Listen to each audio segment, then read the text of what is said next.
What up, everybody? Happy Monday. I think it's Monday. You know what? I feel tired, so I know it's Monday. What up, Nitty? What up, Karoka? Okay. Dude, I'll say your name right one of these days, you know. What up, Pyro? How y'all doing, man? Hopefully y'all's weekends went well. I was trying to figure out how to set up my OBS mic as a virtual mic in order to use it with Video Ninja. I was trying to get that done before I got on here, but some reason it's not working because I noticed when I did the Truth Wanted, or golly, I forgot the name of it already. When I did the show I was just on the Atheist Experience, like I noticed my mic was just picking up all the noise. So I'm used to using my OBS mic, which filters out all the noise. So I had to figure out how to set up that virtually, but no big deal. Anyways, as always, wait, where's my camera? Golly, I'm tripping today. Hold on. Oh, man. I'm really tripping. Where the hell is my camera? Oh, never mind. Golly. Show y'all guys how tired I am. I apologize. Oh, man. This might backfire on me here. If I have to restart, I'm going to be kind of mad.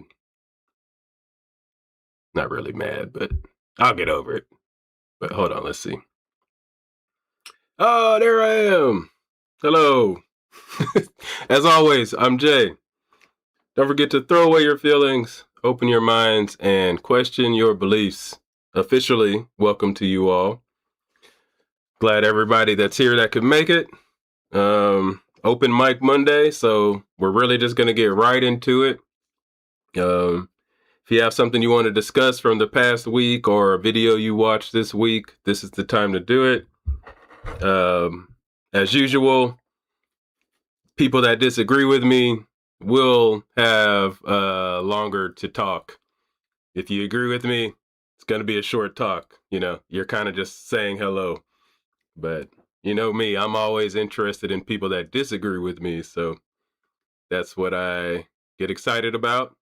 right? That's why I'm usually tired at first, because I come off of work and then I just come here and I get ready to get on stream, or I get ready to make a video. Like I go right from work here. A lot of the times I've been writing out what I want to say during the day. So then I get home, get right to it. So it's either this or recording. So let me know if you guys got to see the Truth Wanted that I was on. Did you guys check that out? Who got to make it? Who didn't? If you watched it after, I have a couple buddies of mine that watched it after. I enjoyed myself. It was an interesting topic. Tarot cards, had a couple callers, so that was cool to get some callers. Would have sucked if there was no callers, but we'll see. Um, we'll see if I go back on there or not, or if they invite me back on there. Like I wouldn't say like I'm not going back by my own um, decision, but I thought it was fine. I enjoyed Dan. Dan was cool. Beard was cool. So it was nice to meet those two guys. So yeah, we had like a good time kind of chatting it up beforehand, waiting on I think it was Talk Heathens. Like Talk Heathens was ending and we were just waiting kind of in the backstage area. So yeah, like nice talking to the guys. So much appreciated for them inviting me as a guest. And we'll see after that. We're gonna keep doing our thing no matter what. You guys, that's what I'm gonna do. So we're gonna keep knocking out content, knocking out videos. I'm gonna keep speaking my mind until I get tired of it. One day maybe I'll get tired of it. I don't know. I'm also one of those people that promote that I don't know, there should be retirement ages for everything. Like I'm really big on that. If you know me, I kind of talk about these things. Since November is coming around and I'm going to be talking more politics, I think we need rules about how long people should be able to be in Congress. I think we need an age limit both ways on the president. Many views that I have, uh, you know, they try to make us stop working. Why is the president working at 75? Like, why do we have a president that's over 70 something years old? What are we doing? Go home. Like, go home. Like, I'm not even saying that in a mean way. My dad's 70 something. I want him to retire, but I don't know if he can. Like, because he has other stuff to take care of, but not like he doesn't make enough money. But it's like at 75, you should want to have passed on whatever your knowledge was and then move on. Why do you still want to be president of the United States at 70 something years old? What are we doing? Like, come on. Like, why do you still want to be in Congress at 70 something years old? Go home, take a break, go rest, right? And because you aren't the people we need anymore at that stage. And I'm saying this too, I'm getting old myself, and I shouldn't be making decisions after a certain age because it's not my world anymore. Right? Like you gotta pass it to the next people. Like when I'm 75, nobody should be listening what the hell I have to say. I'm on my way out. Like, I'm on my way out of the house. Like, don't be listening to what the hell I gotta say at 75 years old, man. I shouldn't be making like decisions for children of the future and crap like that. Like, go home. And I hope somebody tells me that too. When I'm 75, go home, Jay. Go get some rest, Jay. Like, I don't know. Anyways, like I said, I will start speaking politically more and more as we get closer to November, but you know, I'm just saying, we gotta have rules to this shit because this shit's getting crazy. You got people that are barely living and they're in Congress. You got people that we haven't seen them for 4 or 5 months. Like, what are we doing? I'm trying not to mention names or anything, but y'all know who I'm talking about. Like, what are we doing? Like, what are we doing? Like, what happens? If I didn't show up for work for 4 months, like if I didn't show up to work for 4 months, man, are we kidding here? Like people can just not come to work. Like we get punished as regular people, but like some of the most important jobs, you're good. It's okay. Like, come on, guys. What are we doing here? What are we doing? Got to vote these people out.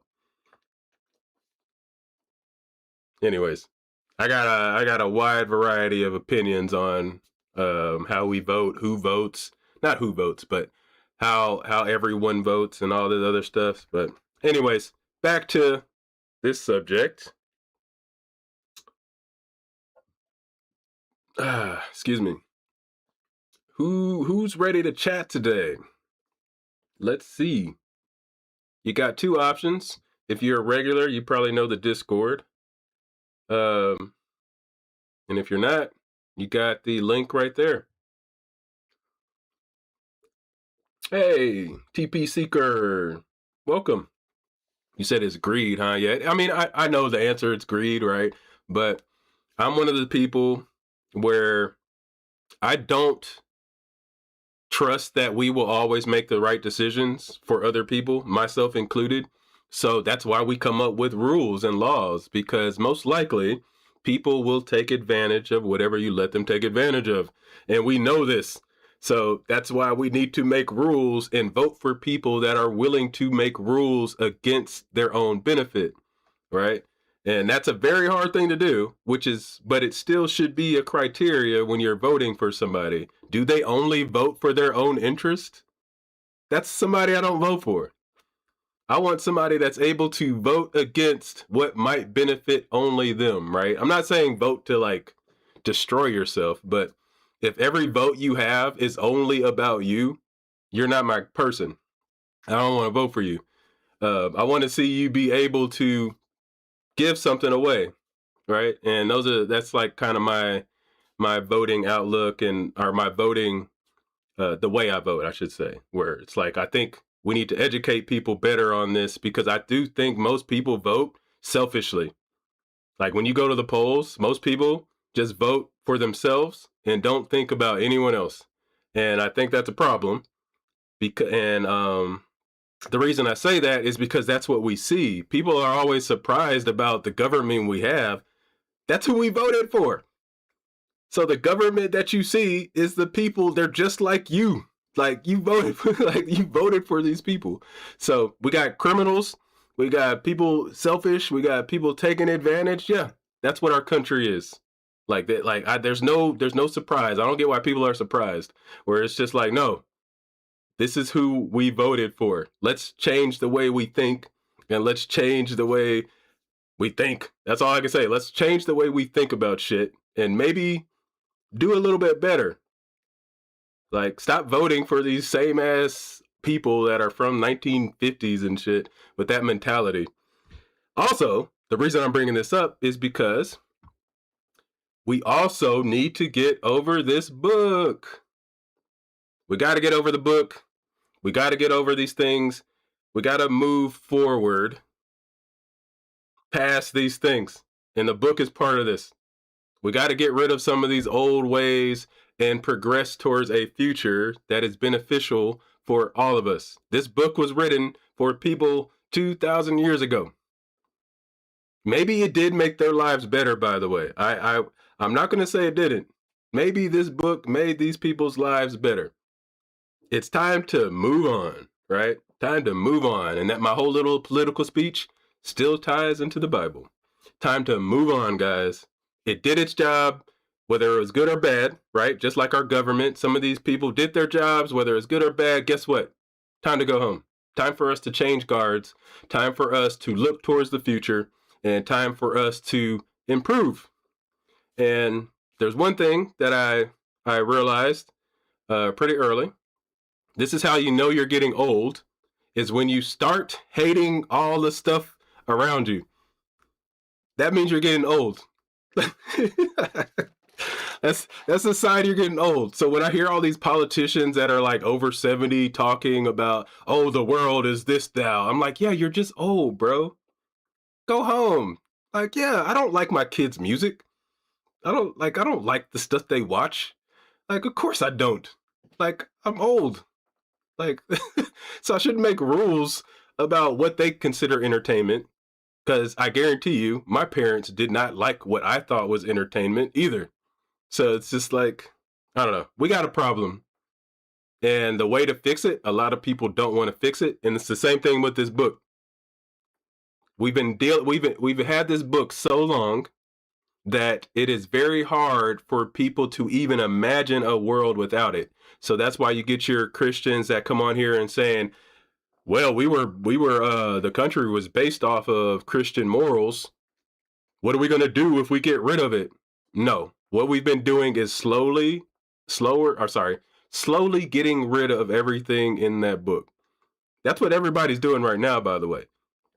That's why when when you speak to different Christians, they don't even use the book, right? How many people have we had come up here and literally they aren't using the book. They literally made their own book up.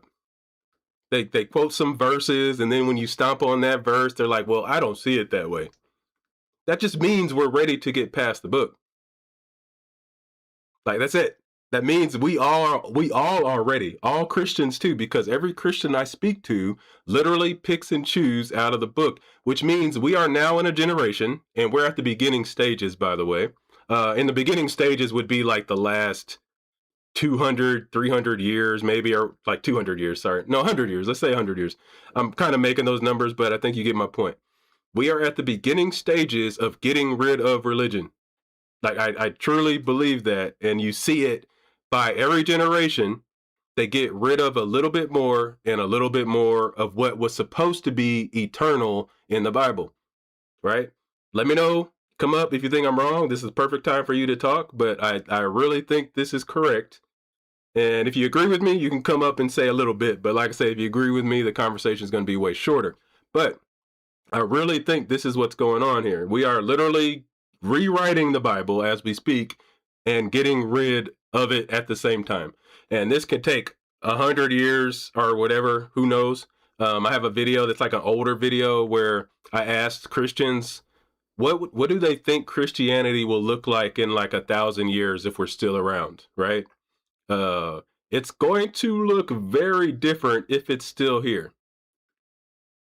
Like, it's going to look very different. So I think that's just proof of we're getting rid of these books, man.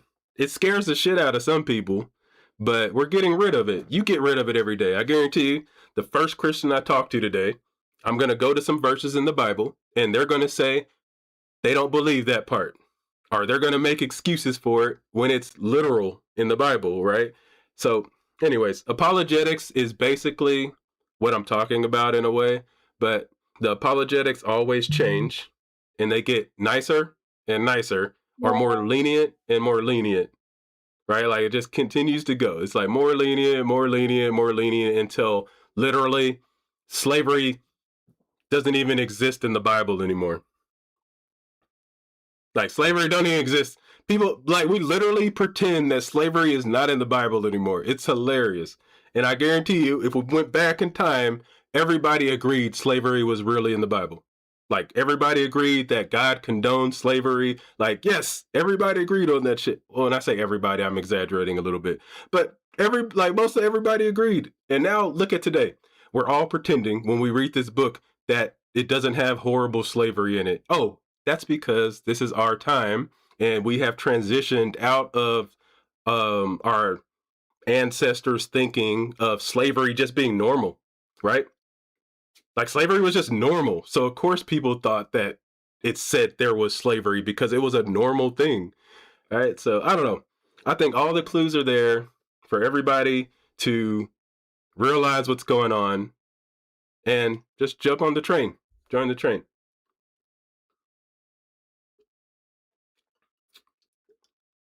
Yeah, January 6th was an insurrection. I remember talking to some buddies of mine before January 6th happened.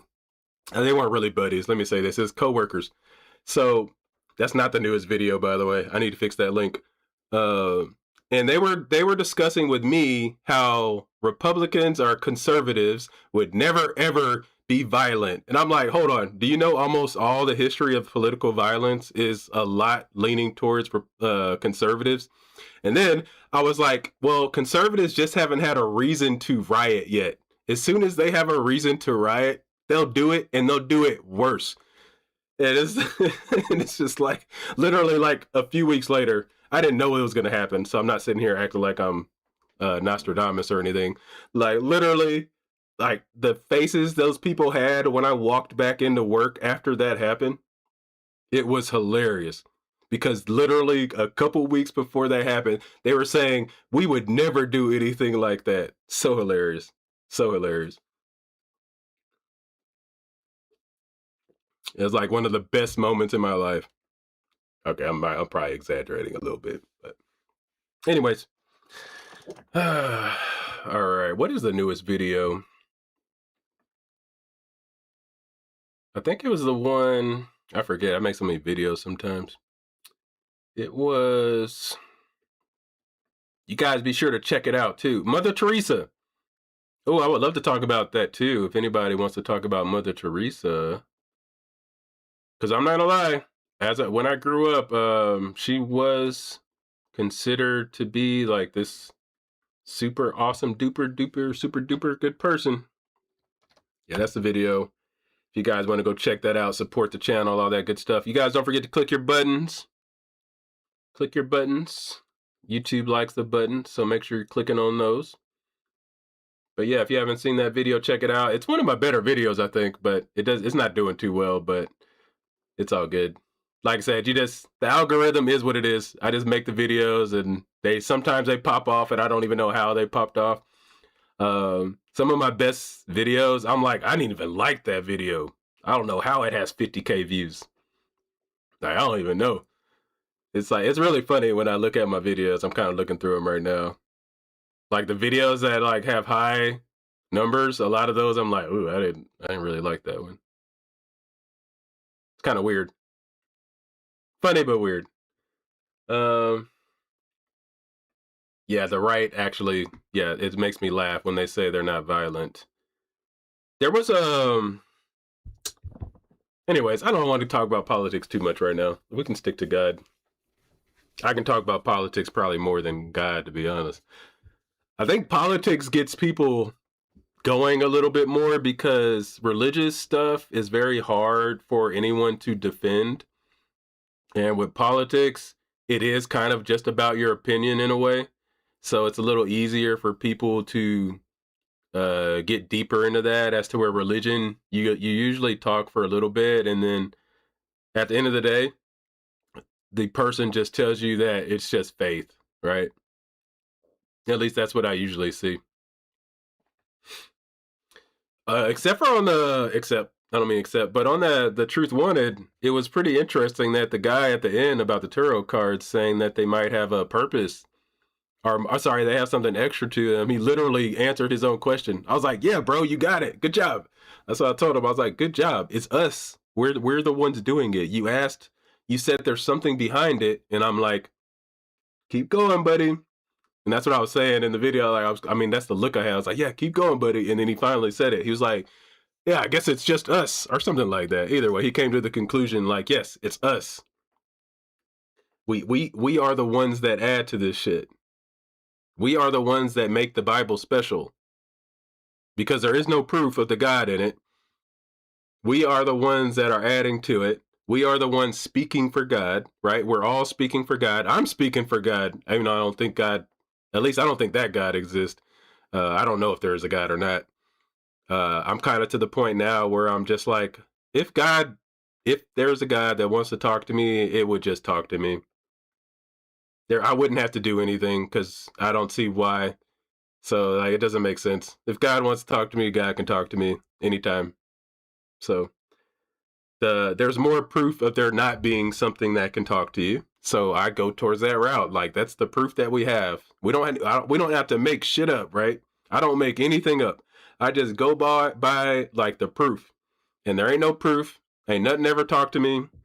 Even when I believed in one religion, because I could have just had the wrong religion, by the way. Maybe Christianity was wrong. Who knows? It's possible. I'm pretty sure it's false. I'll say that. I'm pretty sure it's false. So to me, I guess it is the wrong religion.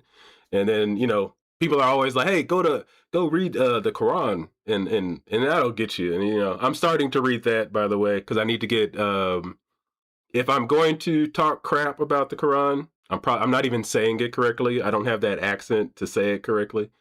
I kind of like I don't even like saying it because it's like, oh, you gotta say it right. But anyways, the Bible's easier to say, Bible. But anyways, my point is I'm going to start reading that a little more because I feel like if I'm going to critique it, I need to know it better. And I don't know the Quran that well at all. Like, I don't know it at all. So I need to do some studying on that. I need to like buy one or something, I guess. I'm still doing my Mormon research for our Mormon buddy that was on here. So, yeah, I like to study these things, by the way, because if you've been here before, I believe the truth is way more interesting than the crap that we make up. Like, I really believe that. Like, the truth behind, and yeah, TP just said it, the truth behind how these books were made, why they were made, how they were put together is way more interesting than saying that Mohammed split the moon, right? Saying Jesus fed 5,000 people, saying Jesus read from the dead, saying Jesus was raised from the dead. Like, that's not as interesting as the actual reason why somebody even wrote that, right? Like, whether, like, I mean, I think it's a lie. Uh, uh yeah, I think it's a lie. I know people hate what I said. I think it's literally a lie. But I will put the little caveat on that. The only reason I like the proof that I have that it's a lie is that there's other lies in the Bible. So I don't know. But it's hard for me to say that somebody was actually lying, right? So that's why I kind of say that with a grain of salt. But that's just my opinion. I think they lied. And they had reasons to lie. So when people tell me they didn't have reasons, they definitely had reasons to lie. But I think the truth is way more interesting than all the made up crap. Like, I really feel that way. And that's what almost any conspiracy, the truth is actually usually more interesting to me than anything else. Like, instead of saying we didn't land on the moon, right? Like, which is the conspiracy, it's way more interesting how the hell we did it. That's way more interesting to me. Like, look at what they had, and we were able to do that shit. Like, that's what happens when we decide to work together on something, right?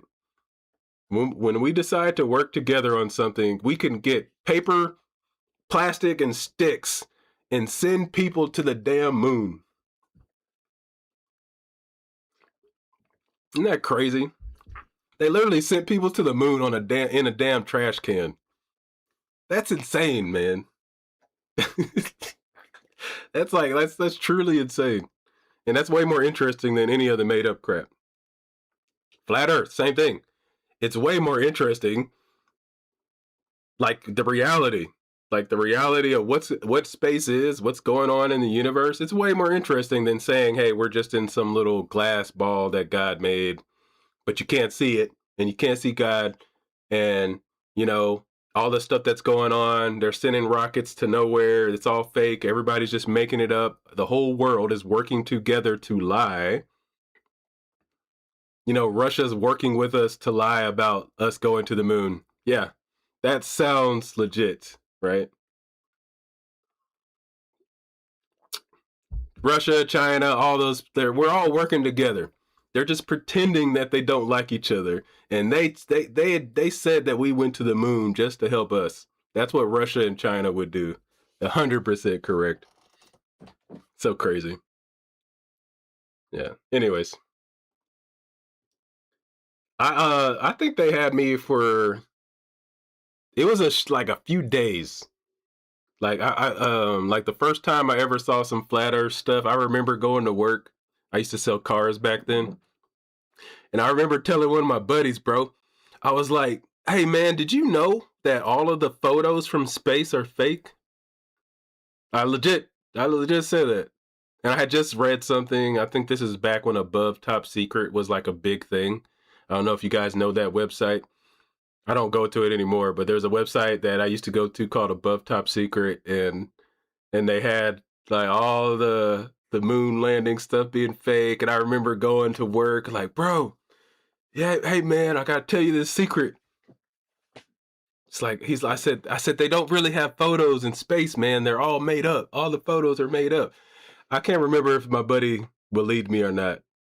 I really can't remember, but I do remember going to work all excited that day. And then I kept reading and kept researching, and it was gone in like, let's say a week. I stopped believing it in like a week.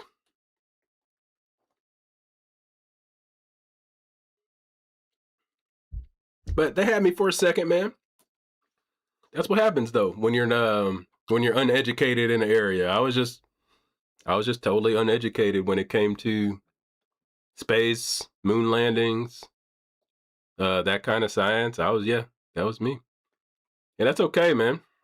That's what I'm always saying. I like people that can just admit that they don't have the knowledge or the education in something, and then hopefully that makes them want to go learn more. You should always be seeking to learn more. As soon as room 237, I seen room 1308. Is it 1308? The horror movie. Yeah, I think it's 1308. 1408. 14. I don't know. Hold on. 1408. Let me see. Room. I think it's 1408. Yeah, 1408 with Sam Jackson. Y'all remember that? All right, what's room 237?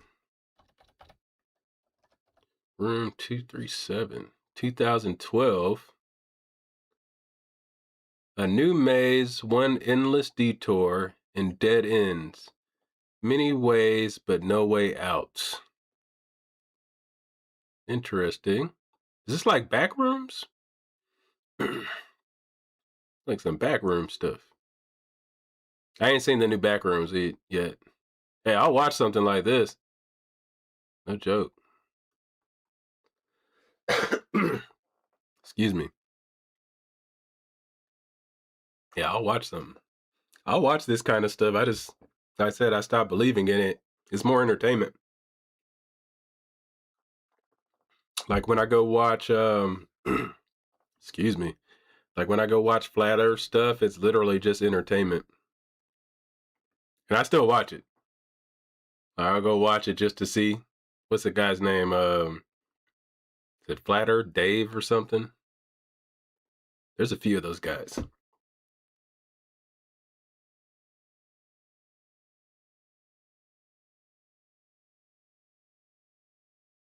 Golly, losing my voice.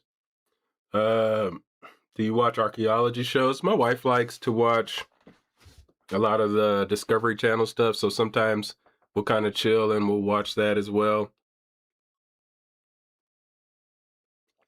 But I'm kind of lucky enough that we're both kind of nerdy, so we both like to watch kind of a lot of those weird things. And like I said, it's just total entertainment.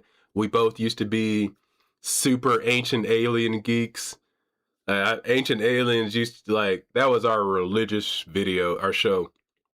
We would be watching that, and then we would just sit and drink and talk about all the stuff that could be, couldn't be, all that. That was me, bro. I did all that. I know many people did, because Ancient Aliens was freaking huge. I don't know how big it is now, but they were doing well. They were doing very well. All right, lines open, guys. This is your time to catch me too, because now you get to pick the topic. Looks like we got somebody here. Hello? Hello? I see my face. Okay. They were just showing me my face, I guess. Somebody had jumped in, but I guess not. All right.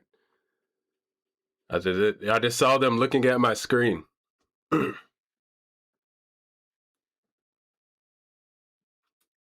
All right, we almost had somebody. I guess my ugly mug scared him. Apologize. I just got off work, man. Don't be calling me ugly that fast. Oh, we got somebody in Discord too? Oh, that's our buddy. What up?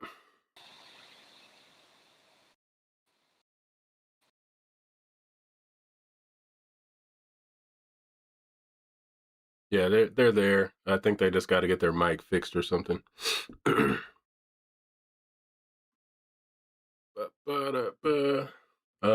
1408. Love the bathroom scene when when his past father is sitting in the wheelchair. Yeah. I like 1408, man. Legit. Let me try again. Hey, what's up? You ready?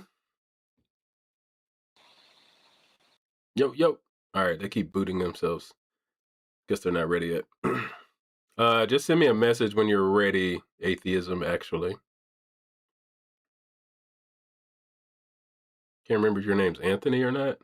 If I'm wrong, I apologize. Anyway, since nobody's coming up yet, how are you guys doing in the chat? You guys let me know. Anything interesting happen?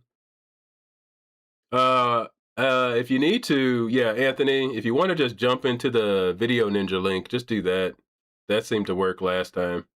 So if Discord's messing up, just jump on the other one. Let's see. Check out Time Team on BBC show. BBC. That's on YouTube now. Time Team. Let me look it up. Time Team.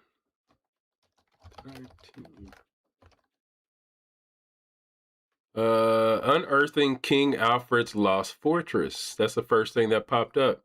This is the kind of stuff I think my wife would like. I'll show her this. Like, I mean, I'd watch this too for sure. Like, the actual history of things is way more amazing than the made up crap. Like, no joke. Like, if you want the world to be amazing, you don't have to make up anything. It's already amazing. Scary and amazing. Like, it's one of those things, like, when I think about the universe, beautifully scary. Like, we're on a rock, literally a rock. We're on a rock that's just floating in space, fast as shit, in empty darkness, literally falling towards the sun, even though we keep looping around. Like, we're literally falling towards this big ass ball of, yeah. Oh, God, that's creepy, man. I couldn't name all the stuff that the sun's made out of, sorry. But, like, that's crazy. Discord working? All right, let's see. Yo. You are live.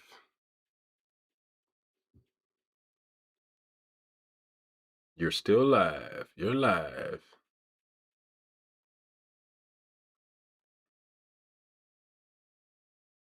Still live. You're live.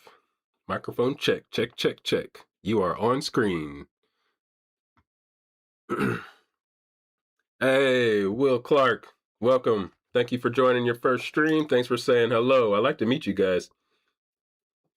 How about we shout out where we're... Oh, scare me. Why are you scaring me, man? No, I hear you now. Yeah, there's always something that happens with this, but I think we had some trouble with video last time, so yeah. I thought I'd just leave that as the last resort. Yeah, you sound good right now. You always got some good topics. So what you got, Anthony? Well, actually, I've been in my playlist for the last week or so. I came across this episode. I mean, this is a podcast I listen to fairly frequently. Can I plug it? Yeah, go ahead. Yeah, it's called Dragons in Genesis. Have you heard of it? No, I haven't. Yeah, it's the podcaster is a guy named Jason Faux, Faux. Okay. And also put it in the Discord when you get a chance to. Oh yeah. And he's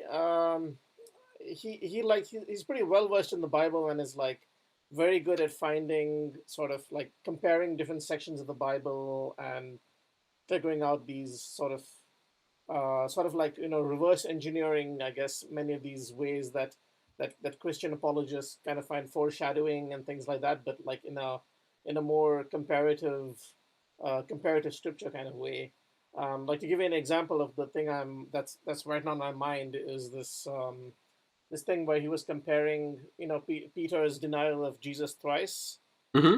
um, with with an episode from the beginning of Second Kings, the book of Second Kings, chapter 2, right, where Elisha tells Elijah that he will not leave him thrice.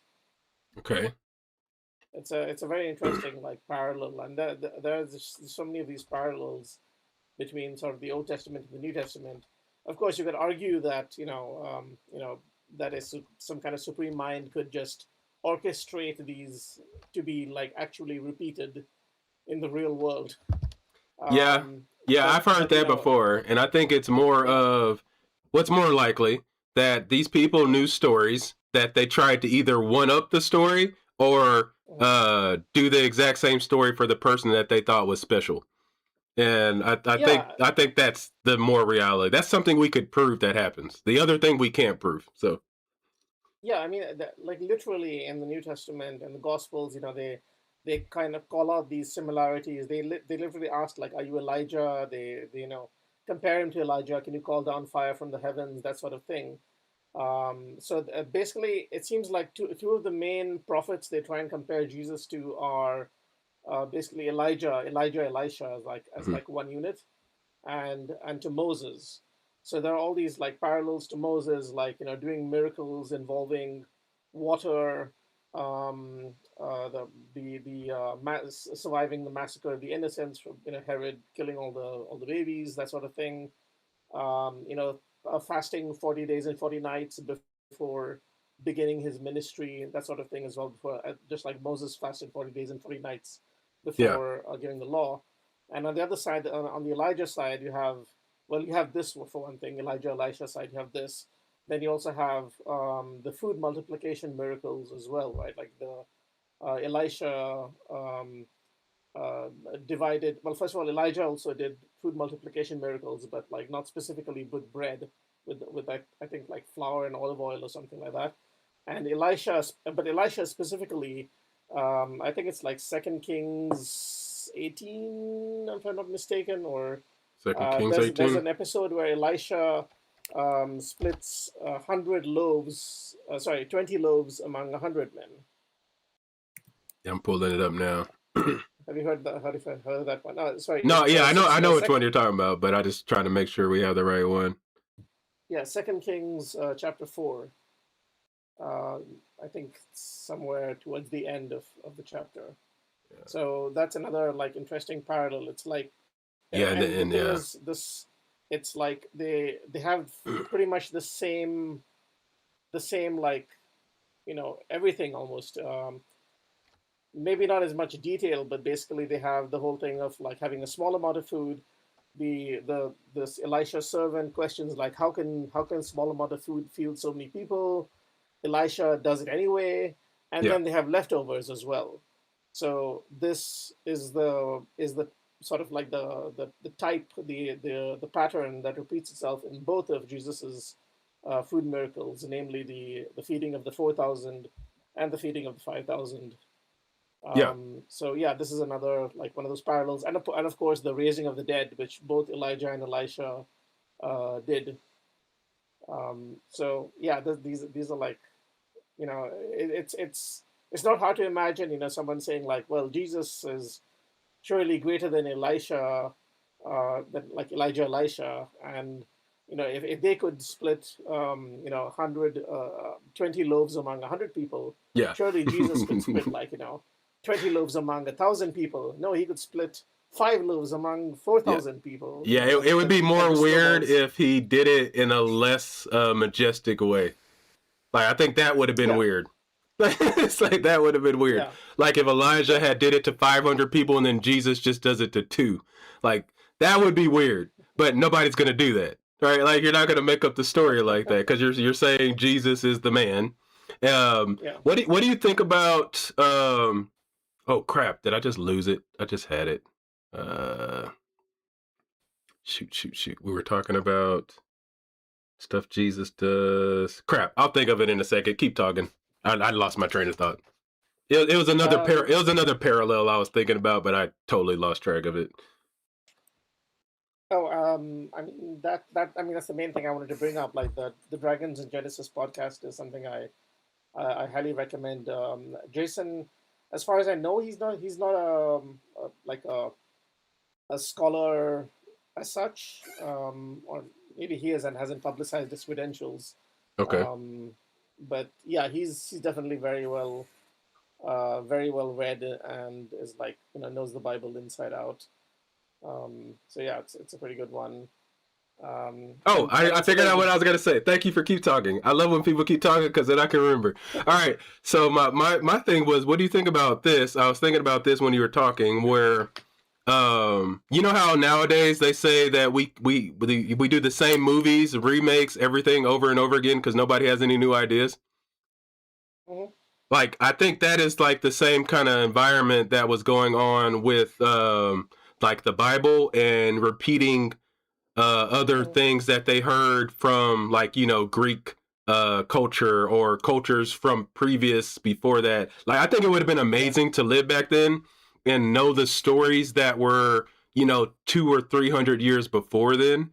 Like I think it would be mhm, really interesting, and I think it just shows our human nature. Like even now we're remaking the same ass movies for the last 50, 60 years, right? Like it's the same movies over and over again. So it's like, why wouldn't these people that are writing stories just keep mhm. making the same stories with a little different tweak each time, right? That's my thought on that Yeah, part. yeah. Yeah. Have you heard of this website, TV Tropes? No, but I'm looking it up. Okay, well, I recommend that website as well. It's nothing specifically to do with religion, although they do mention religion quite a bit because religion is also full of tropes, as you might Oh yeah, okay. imagine. Yeah. It's basically this website about like patterns, storytelling patterns, and sort of like I guess a lot of meta storytelling as well, like storytelling about like why these are popular and how they interconnect and stuff like that, and subcategories and subversion of tropes and inversion of tropes and those kinds of things. And it's like I mean I don't know if it will necessarily you know it's not specifically like a counter apologetic thing, but it's like things like Belisario's maxim, for example, right? Like where the author is telling the people who are asking these like nagging questions about these minutia of the stories and everything, and like how these all connect together and how this works with that. And the idea is like don't think too deeply about this. Okay. That sort of there's a trope called Belisario's maxim, which is about specifically that. And you find that a lot in the way religious scriptures approach. Like you have these nerds, I guess, who are going about it in a very like trying to find all these hidden connections and trying to read like super profound things into everything. Yeah, But yeah, I used to be one of those people, man. yeah, yeah. I mean, I really me was. too. I really was. Yeah, yeah, yeah. Well, But TV tropes is like you can just go down the rabbit hole with that because everything links to everything else, oh, I and already yeah, got it it's up. it's I'm endless. definitely gonna get into that. I love that kind of Yeah, stuff, man. So, yeah. all right, thanks, Anthony. Appreciate Yep. you, bro. Thanks. Yep, Yeah. yep, Take it later. Yeah. yeah, Bye. yeah. Anthony's always a good one to get in here. He always has some good stuff. Some of my videos that I got came from talking to Anthony. I mean, we only talked like like 3 or 4 times, I think, but just some of the stuff he said gives me an idea. Even some of this right now, I'll probably get an idea for a video off of that. I did want to catch up to somebody said, "Are you going to do the Joe Schmidt? Schmidt? Did I say that right? Joe Schmidt? Is that the person that is like all blowing up because he turned Catholic? Is that the same person? I can't. I don't know names very well. If I'm wrong, let me know. I don't know. Da, da, da. Yeah, so it is. Yeah. Um, I spoke on that briefly, and I do plan on doing something on it, but I have to watch the video that he put out for his reasoning. But I didn't think he was the video I watched, and I think I did a commentary on it where he was calling him and Alex were calling out Matt, and I didn't think he wasn't religious. Like I promise, I did not know he was an atheist or considered himself an atheist. He sounded like he was religious. Hey John, what's up, man? Welcome back. Like he sounded like he was already religious. So I don't know. He had me fooled the other way, I guess. Like I wasn't. I was confused when it said that he was Catholic. Now I was like, wait, was he like a Protestant or something? Like and that's legit me. Like I'm not even joking with you guys. I literally thought he was already, and I was wondering like Alex was talking to him in like a weird way. And I brought this up in one of the streams one day, I think, where I was just like, Alex was talking to him weird, and like so he can't be like an atheist because the way they were talking to each other was really strange. But anyways, it doesn't matter. I don't know the guy, so I would talk to him. Like I love to talk to him. Like I think that's interesting because to me, he is. Let's just take his word for it. He is a new convert. He should be able to demonstrate something to me that would make me believe. Like I really feel that he is a new convert. He should. There has to be something that happened. I should be able to get that too, and I should become Catholic tomorrow. Like legit. Like I don't like if I prove something scientifically, I can give that to you right now and prove to you with evidence, right? I can give you all the tools you need. I can give you all the materials you need, and I can say, hey, do exactly this, and you will see this happen. Um, why doesn't religion work that way? That's something that everybody needs to think about. Why doesn't religion work like that? You tell people to do this, do that, and it works. It doesn't happen that way. And then we have the excuse where I'm sorry, then we have the hypocriticalness of people where they're like, "Oh, I believe in the God or in the Bible because science can't prove this." That's backwards. That's backwards. It's totally backwards. If you have proof, you should be able to give it to people, and then they should be able to experiment with it, and then it's proven right. Or we're just talking about made up stuff. And I know that hurts some people's feelings, but we are literally, if you can't show me instructions and then they work for everyone, you don't have anything. Like I'm gonna be real, like you don't have anything. Like if you can't give me instructions on how to build something or to make it work, you don't have anything. So why do we treat religion anything any way different? Right? Like religion should not be treated differently. If people are making claims that things are true, to me, you are now talking science. So now I want to see how I can replicate exactly what you said. As soon as you tell me that this thing is true, you are talking science to me. So let's prove it. All right, let's see.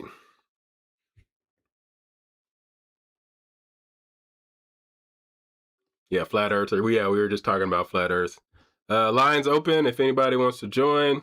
It is open mic, guys. So just because I'm talking about a certain subject, as long as you can tie whatever your subject is to God, you can do that. If you have questions for me, that's cool too. If you've ever wondered, I know I confuse a lot of people the way I talk about things. Some people think I'm still a Christian. Just the way I like kind of like talk about things, some people still think that. So it's just like, hey, if you have questions, this is a good time to do it. Mondays are the day. Uh, Mondays, like I say, we're hitting about an hour now, so Max is 2 hours usually, unless you guys hop on here and make me want to talk longer. I do have a video I think I want to work on because our last video didn't do so well. Not gonna lie. Hey, if you guys want to help me out, go watch it, and then I'll stay longer. But when I see my videos not do too well, it literally makes me want to go make another video because I'm like, oh dang it, you didn't say something right. Like it's all on me. It's never on the crowd. It's like, oh Jay, you didn't do that video how you wanted. Go make another one, right? So I'm like, part of me is in video making mode because this last video didn't seem to be interesting to people, and I critique myself like no other, like Mamba, Kobe.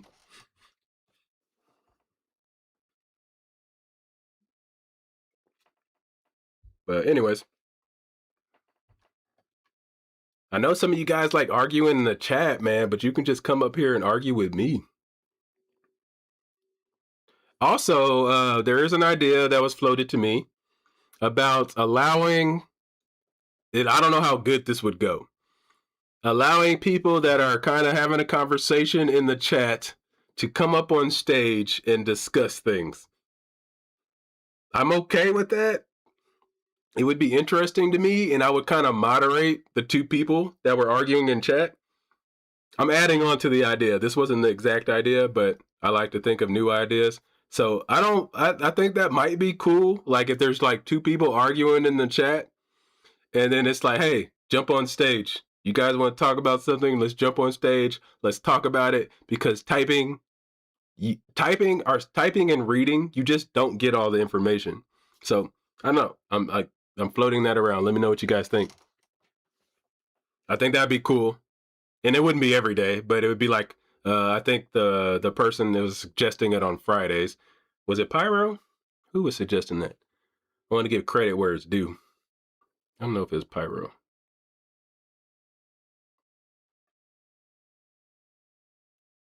Might have been Pyro. He said, I disagree. You want to chat, Pyro? Hey, I don't know if we want to test it out today, guys. I feel like it'd go bad today. And I'm gonna start streaming later on Fridays instead of at 11. But I don't know if I want to do 3 o'clock, because I did 3 o'clock and then I had to do. Wait, hold on. Did I record first? I don't know. Either way, my schedule is like super busy as far as making content. And I do enjoy the lives, but until the lives are giving me the same fulfillment as my video making does, I kind of want to make my videos, because I got a lot in here, man. I got a whole lot in here, and I gotta freaking let it out. Like, I gotta let it out. So, like, the videos are sometimes the only way I can do it.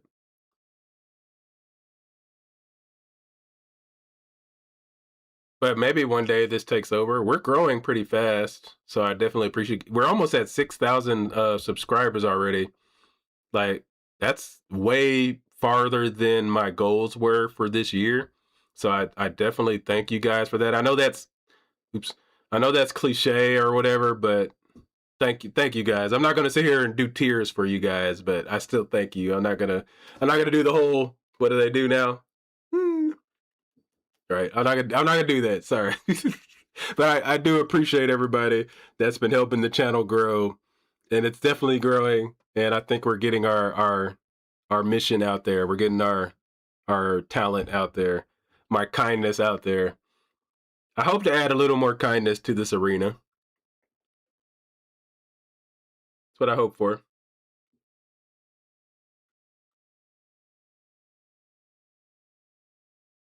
I think that has to do with, you have to be kind to people, man. And I'm not talking shit about anybody, so don't go saying that. Um, when you're talking to people, people want to just share what they have to say. And I get that on call-in shows, especially the big ones, it's easy for me to say because I don't have thousands and thousands of people like waiting in line. But people want to share their story. And even if you've heard the story before, that person's different. right? So that's kind of how I look at these things. If you call me and I've never spoken to you before, even if you're kind of saying the same story that I've heard before, I know what that feels like. I know you just want to share your story, and I get that can be annoying for some of the crowd, but should it really be about the viewers or the person you're talking to? And this isn't to talk shit to my viewers, but what is the point of the call-in show, right? And remember, I am not talking any shit about any call-in show, but it's like, what is the point of the call-in show? If the call-in show's point is to take callers and hear their opinions, you need to listen to what they have to say, whether it's annoying or not. Right? So that's my gist on this. We did got somebody that pops up, so we're about to let them on the line. Hold up here. 1 second. I want to get that on screen. Da da da da. Excuse me. All right. Let's see what we got. How you doing, brother? Hello. I am speaking to you if you hear me. Okay. I think I hear you. All I'm right. Jack. Jack, nice to meet you, Jack. I'm Jay. Yep. I apologize. It looks like I'm getting just a little lag here, but I'll do my best with you. I'll make sure to pause after I'm done. Thank you. I just found your channel, your live stream, and new subscriber. The topic, God Talk. It's my favorite topic. So I wanted to see more and see where you were. And I'm also trying to kind of test my own discernment, because my views on scripture tend to be a little bit different than a lot of others. Okay, where do you want to start? You have questions for me, or? Well, do you believe it is possible that God could be using us for the fulfillment of prophecy? I would say I probably used to believe that, but then I thought it would be strange that if God, like, here, actually, you know what? I kind of answered that, but what I like to always ask is, what do you think the purpose of God creating human beings was? Many answers come to mind, but the first thought is for God's joy and delight. Cool. And that's what I expected to hear. I think that sounds pretty normal. So at that point, it would be, if God's goal is, and I would actually say more, what I would have said in my day was God's glory, right? Like, we're just here to glorify God. And for me, that stopped making sense, because it's just like, wait, God, if you just want me to glorify you, why am I already just there and doing it? Like, you could have just made me that way and I wouldn't care. Like, I really wouldn't. I wouldn't know the difference, right? So, like, if and I get my even counter to this, I can do it to myself. Well, like, maybe this is glorifying God right now, like exactly what I'm doing. But I have no proof of that part, right? So I only go off of how it looks in reality, right? I measure reality and what I see with what the scriptures said, and it started to not make sense to me, because I came to the conclusion, why aren't we already at the end? Like, why are we there yet? If God is eternal and God wants something, shouldn't we already be there? I see you rubbing your eyebrows, so you got something to say. So go ahead. Well, God certainly is mysterious. And I was considering this thought earlier today. It's an abstract answer to the question, but the observation that within time there is no time. There's no need of a future or past when the present is eternal. And God's presence is eternal. The love of God, the teachings and truth of Christ are eternally with us. And I believe, this is my interpretation of the fulfillment of prophecy, is I believe there are more and more of us finding our way to the truth of God, to the truth of love, And as we grow in our numbers, leading each other with love to God, then the new kingdom emerges. Okay, so you're saying that I believe I spoke to somebody like this before, where the kingdom will be like here, and we won't notice the difference when it happens. Like it just like the world would just be better. Is that kind of what you're saying? When I found what I believe is the kingdom of God within me, it's still the same world, but it's totally different. My experience is completely different now. Where did you come from?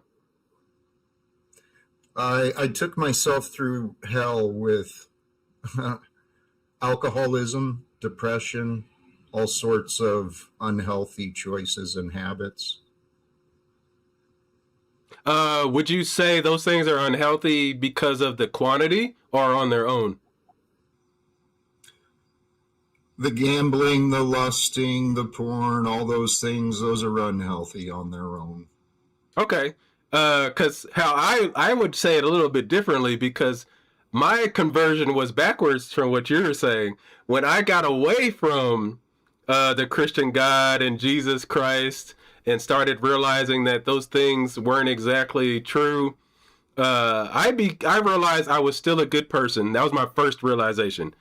And I was like, wait, I just care about people. I was like, it had nothing to do with Jesus at all. Like, I just care about people. The reason I gravitated towards Jesus is because I care about people. Like, that's it. Right. And then it made me critique Jesus a little more. And then I realized I actually might be better than what Jesus was. But that's where a lot, see, you shook your head there. That's where a lot of people get a little testy. And I'm like, well, I would have, if I was Jesus, guess what I would have did? I would have said, don't have slaves. Right? On the spot, I would have. If I'm Jesus, by the way, because that means I fear no man, right? I have no fear. I have God on my side. I am God, which means I would have said, don't have slaves. That's like the minimum, by the way. Don't have slaves. And then there was another one where the Jesus story where they bring him the lady that has been committed adultery, right? The thing that I noticed, where the hell's the man at? Jesus never asked, where's the man? Like, it's like, how are you this wise person? And I could think of that right away. Because Jesus, like, it would have been cooler, by the way, like a cooler story, if Jesus would have said, go away from me, woman, or something, bring the man to me. Right? Like, you know what I mean? That would be even cooler story. Like, it still would have been a little sexist, because I think Jesus had some sexist to him. And that's just the culture they were in. That's why I said, go away, woman. I'm trying to be as realistic as possible here. Like, so Jesus would have said, go away, woman. And I would have condemned that a little bit. Don't get me wrong. But it still would have been like, where's the man at? Because guess who's supposed to be in charge in that society? The men. Right? So, like, Jesus started to look a little less wise to me now. Right? So that's kind of my start of my deconstruction. Now, my question to you is, real fast, because I spoke for a minute and then I'm gonna let you speak.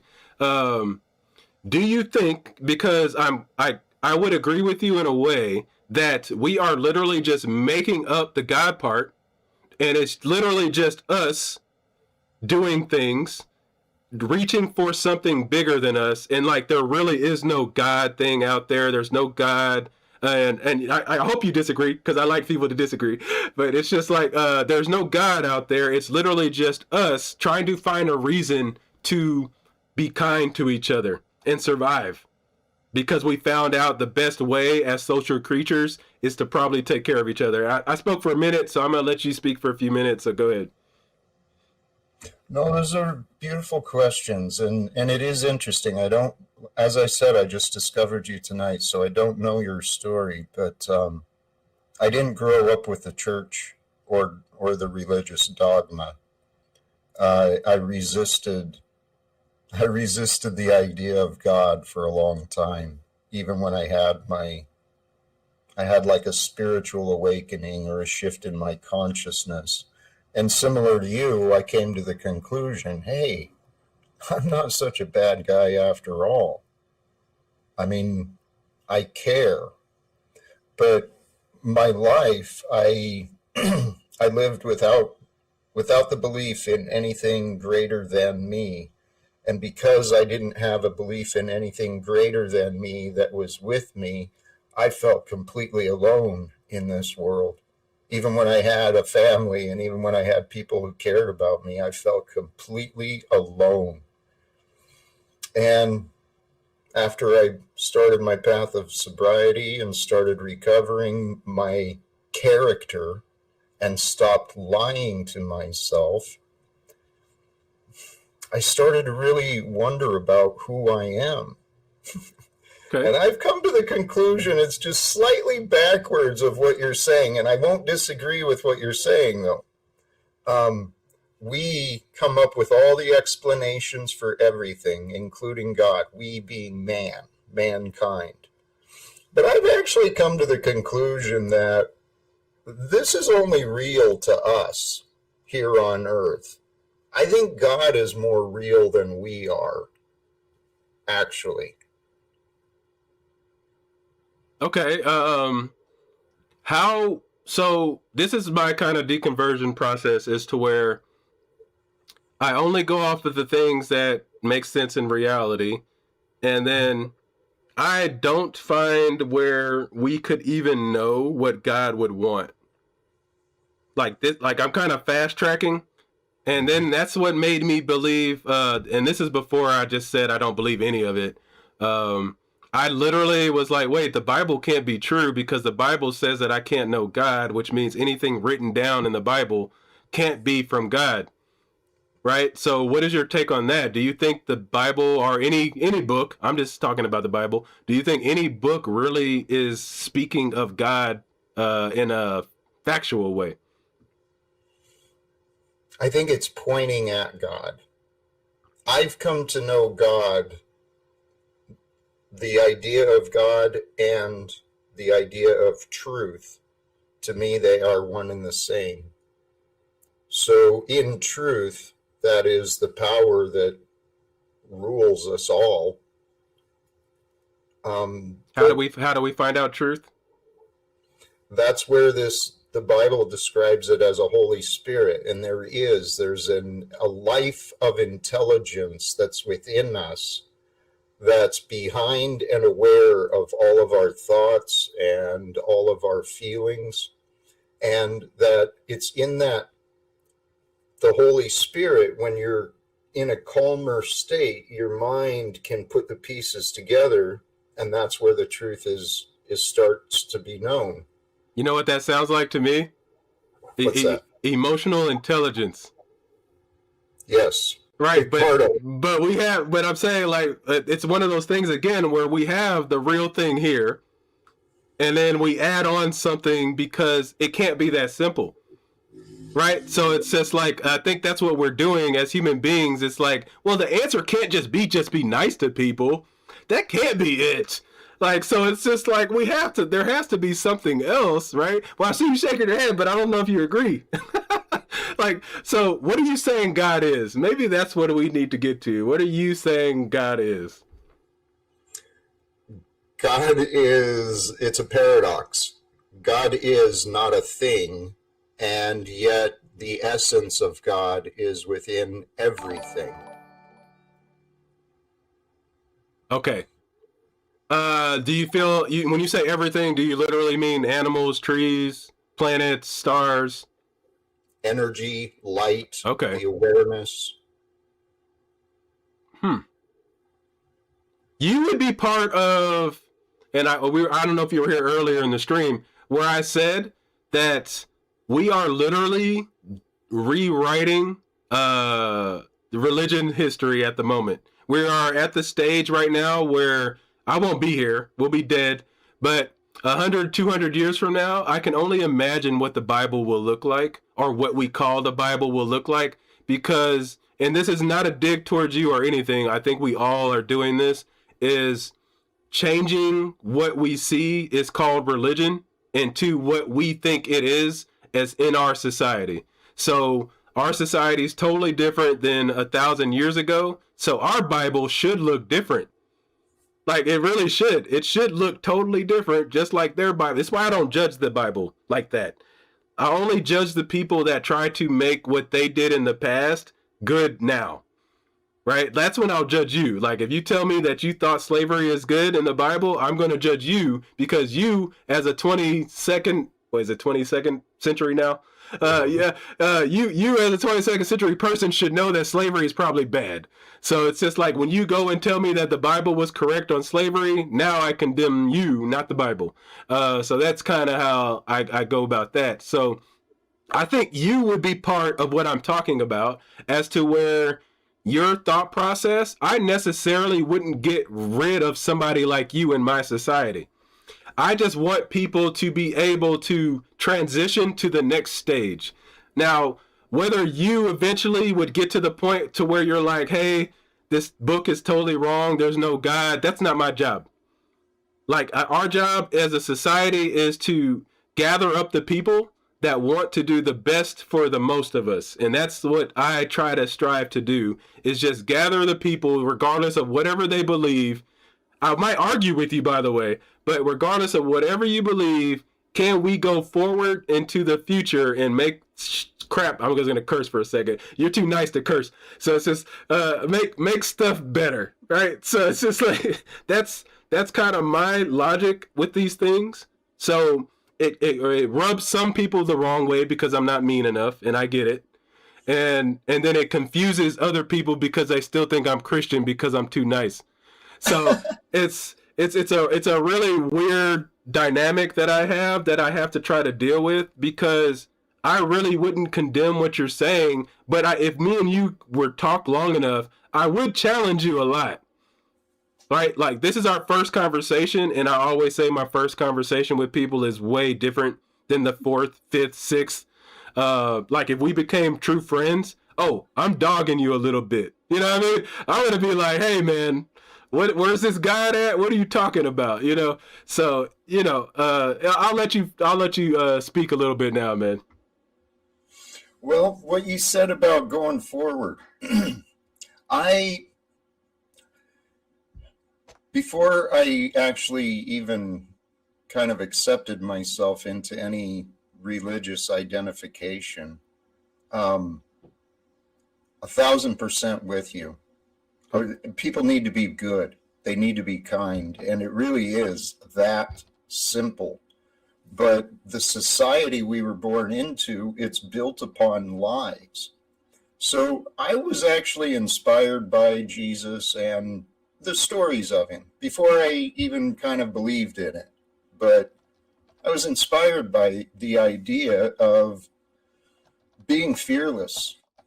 And I came to the conclusion that it is true. The truth sets us free from our fears, from our confusion. And so, to the point of going forward, inspired by Jesus, he was a radical man. He wasn't just some sissy boy who was taken out for no reason. He was standing up against the authoritarian systems, whether they were religious or otherwise. And he was going to the masses, going to the people. Well, I'm of the belief that what's happening in the world today, it's time for the good people to unite, regardless of faith, regardless of religion. We got mountains of evidence of corruption in our world right now. Okay. I'm pretty sure worse can end. Only reason I'm interrupting because you made a point where I think it's good to stop and talk about. So the problem would be, and this is one of the reasons I started doing this channel, is the last couple elections that I saw, a lot of people were openly voting from this book. Right? As to where before it was like a hidden kind of thing, like nobody said that is why I'm voting, even though you might have known it. Now people are like outwardly saying, somebody is from God, right? They're supposed to be president from God. And then that's where I get to the point where I'm like, I don't know if we should be promoting it as real at all, because if people can't distinguish between like, hey, this story is supposed to make you feel good, and this is reality, and I'm gonna make my choices off of Harry Potter, because that's what it sounds like to me. Like, I would say the same thing to someone that says, hey, I'm gonna vote for somebody that believes in Lord Voldemort, right? Like that, I would literally attack the same way that I'm attacking right now, as to where if you're gonna vote for that reason, you need to prove to me that Lord Voldemort is real. And if you can't, I have a problem, right? So you just mentioned Jesus. So when you say Jesus, Jesus the man or Jesus the God, like which one are you saying? The archetype and the message. The archetype of mercy, forgiveness, strength, compassion, the good qualities. That's what I'm talking about. So would we agree that it's the good qualities for that time? Like, I don't think Jesus would be considered a good person in our time. It would depend on who was judging, of course. Me and you, I think would disagree with Jesus in our time. Both of us right now. We just met, and I think we would disagree.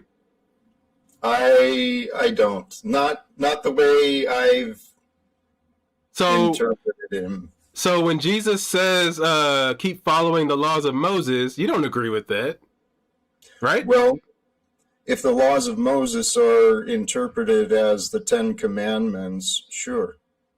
Yeah, but what does love the God with all your heart, and like, what does that have to do with anything? Well, it means love the source of all life. Love the source of the day, whatever it is. I mean, love the day is the whole message. Every day. Yeah, but when you say the word God, right? Mm-hmm. Like that has some baggage attached. So I would take that out. If I was creating a new commandments, that wouldn't be my first one. Perfect. I would say love the truth. Love the truth above all else. We would reword it. Correct. Like that's where I'm going. We would reword it, but Jesus would say use that one. So now I already disagree with Jesus, though. You see my point? And here's real fast, and I'm gonna let you respond. But the thing, like when I with my children, I got 4 children. I always teach them, and I heard the same thing over and over from other good fathers or good parents, where you want your kids to be better than you. Right? I didn't get that vibe from Jesus. Jesus said he was the best anyone could be. No one can enter the kingdom but through me. That is a very arrogant, non-humble person. I tell my kids, I can't wait till you come back to me one day and say, Dad, I did 10 times better than you. That would make me so happy on my deathbed if they come gloating on my deathbed that, Dad, I did better than anything you could ever do. To me, that is a good father. That is a good parent. Jesus would send you to hell for saying that you were better than him. That's why I'm saying we got to get rid of the book. Even Jesus is tainted in the book. You're shaking your head, so go ahead. Yeah, I'm sorry because I don't agree that I don't agree with that. I know the Christian interpretation is that they put Jesus up on an incredible pedestal and friggin' beat anyone down who tries to be like him. But Jesus, I'm pretty sure he said somewhere, greater things than these shall you do, right? Yes. Here's the thing, and I'm glad you said that. He did say that, but my point is, he wants you to do the same things he is doing. I would not tell my kids to do the exact same things I'm doing. I tell my kids, be good people, but go create your life and make your life the best, not do exactly what Dad did. I think that's a bad father, because what if your kid isn't capable, first off, or wants to do something different? Like, so I'm a software engineer. If my kids don't want to be software engineers, how dare I condemn them for not wanting to be software engineers? Like, so Jesus would condemn you for wanting to do it differently than what Jesus said. Like, when Jesus says, do things like me and greater than me, He means do the same things I'm doing, but in a greater and a more broad across the world context, which brings up another situation, but I'm not going to switch subjects there. But yeah, go ahead. I like this conversation, by the way. Thank you. Well, I do too, and thank you. The thoughts that came to mind, I think when he's saying, I am the truth, the life, light, and the way, it's, if you look at the symbolism of what he is and what the Father could be, the source of it all would reveal in truth, and with truth is found love. So what he's saying is, in my interpretation, is no one comes to the truth but through me. And he is the truth of love, embodied in human form so that people could understand him.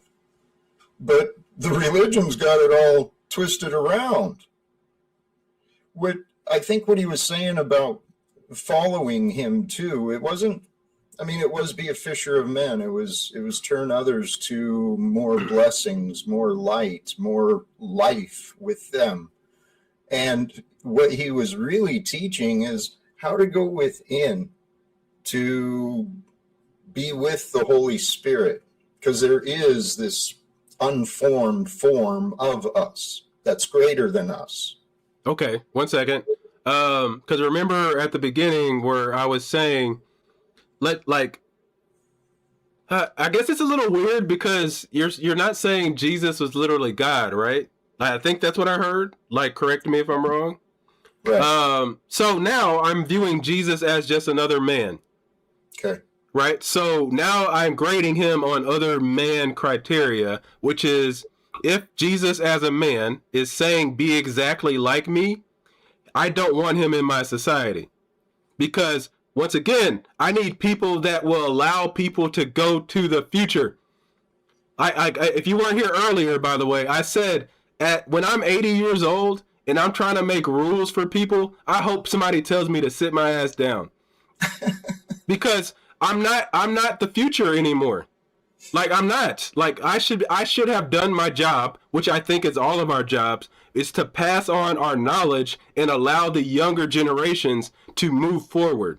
That's not what we do in society. I don't think that's what Jesus represented either. Like really, I really mean that, because if we're speaking of Jesus as a man, I think he missed out on the fact that go beyond me, but differently, because the future is never like the past. So you have to allow people to adapt and change. But Jesus spoke of keeping rules that were thousands of years old. Jesus said, keep Moses' commandments, but those were thousands of years old at that point. The law of love is eternal. The law of love was there before Moses, before Jesus. Love thy neighbor. I'm sorry, like, don't covet the neighbor's property with a wife included. That's not future. That's not future. That's bigoted. Your wife isn't property. Bigoted. Right? So it's just like, move to the future, Jesus. Like, Jesus should have said, hey, you know how it said that your wife's property, like the donkeys and the cattle? No, that's wrong. The future will be your wife is your equal. Go ahead. I won't disagree with what you're saying. And in an ideal situation, maybe that would have been said. But something that I've humbled myself to consider and accept, that whatever intelligence is behind the unfolding of time and, moving forward with us, I'm pretty sure we're controlled by what we can know, individually and collectively.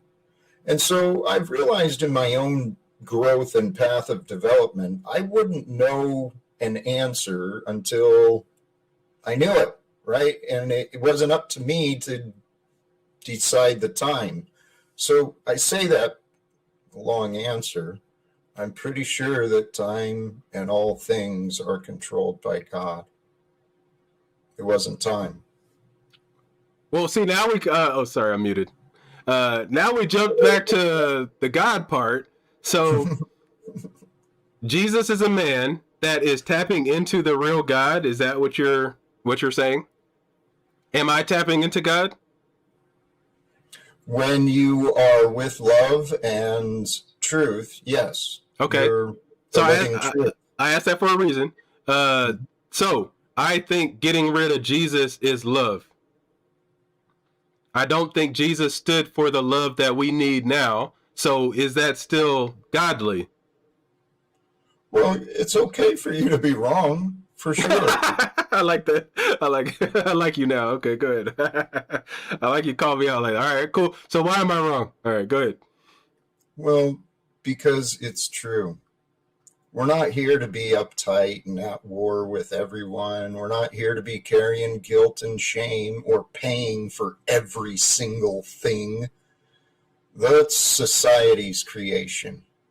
And you and I are on the same page, I'm sure, that it's time for people to raise the standards and stop making excuses for unacceptable behavior. You mentioned the church is supporting this current disaster, and many of the so vocal. Yeah. I get you. All right. I got one more person here. I definitely call me back. I'm Monday, Tuesdays, and Fridays, so I'll be on tomorrow again. Tuesdays and Fridays are more specific subjects. Mondays are open calls. So, what's your name again? I apologize, brother. Hey, I'm Jack Talcott. And Jack? Whatever you want me to call you, Jack. The name is Jack Talcott, and live without fear.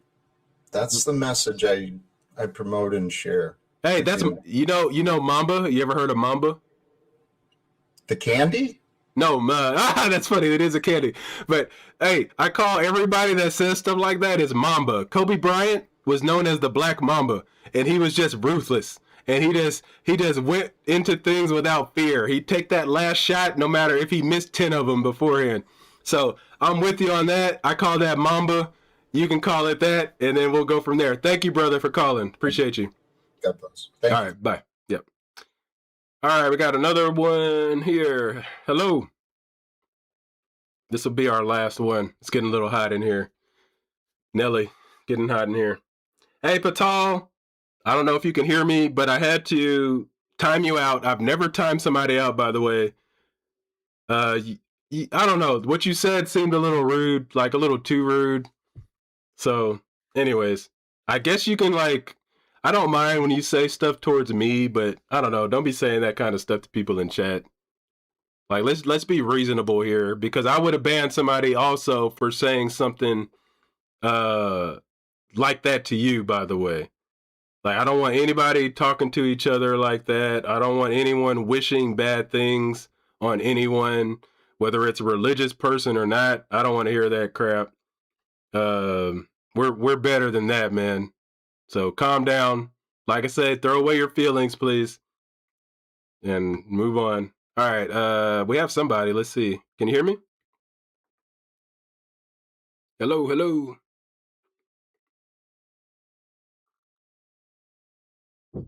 Like nobody should be. I don't know. We can talk without all that crap. I'm not doing that.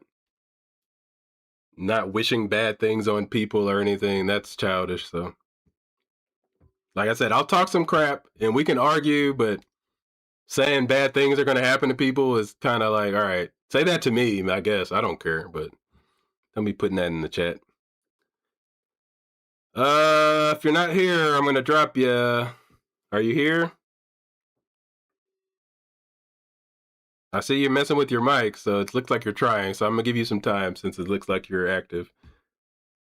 Yeah, this will probably be our last one. Golly, it's hot in here. I can't have my fan on when we're streaming because the audio is just way too crappy. So it's super hot. I got this big ass light shining on me. Whew, golly. Yeah, even if God doesn't really exist, telling somebody that, I don't know, man, it just felt rude to me. Because technically you're just wishing the worst on somebody, even if the thing you think is going to do something to somebody doesn't really exist. You're still like, why are we wishing bad on people, man? Like, that's what's weird. Like, why are we wishing bad on people? I never would have did that as a believer, by the way. Never. I never did. Like, I think I even got on my brother one time because he was like, "Oh, my friend's going to hell," and like, I'm like, "Bro, why are you talking about him like that? Like, we're supposed to be loving." This is when I was super Christiany, but it's like we're supposed to be loving. Like, why are you talking about people going to hell and shit? That's not your job. Anyways, Patal will be back in 30 minutes. It wasn't some life ban or anything, so Patal will be back. But I gave enough warnings. Hey, buddy, it says you're using a quad capture for your audio. So that might not be the audio you want. I can select another audio for you. Do you want this audio? I just switched it for you. Can you hear me?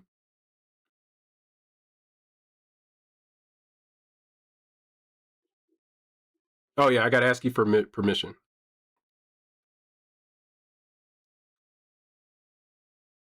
Did that work? Hello? Which mic do you want to use? How about you type that for me? Let me know which mic you want to use and then I can change it.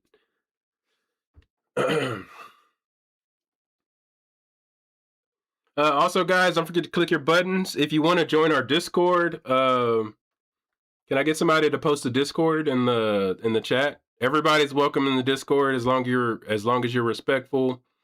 You can post a live chat Discord and the parking lot Discord. If you already have it, you can post it into the chat for me. So, and everybody's welcome. Like I said, we have some good conversations. Like I said, as long as you're respectful, you're good to go. People even promote some of their stuff in there too. That's fine. All right, so we're trying to give our next caller some time. I do have a maximum 30 more minutes. If somebody else wants to jump in, line is open.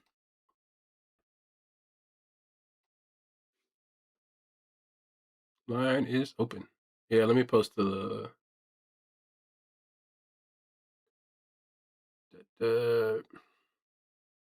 copy link.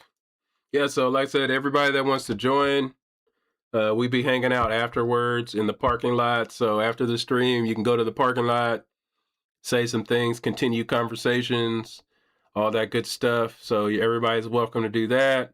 During the live stream, if you want to have some chats, I would rather during the live stream because it's good for YouTube to chat in the actual. So I probably shouldn't have posted that, but for people to chat in the actual YouTube, it gives the algorithm a happy smile. So it's pretty good.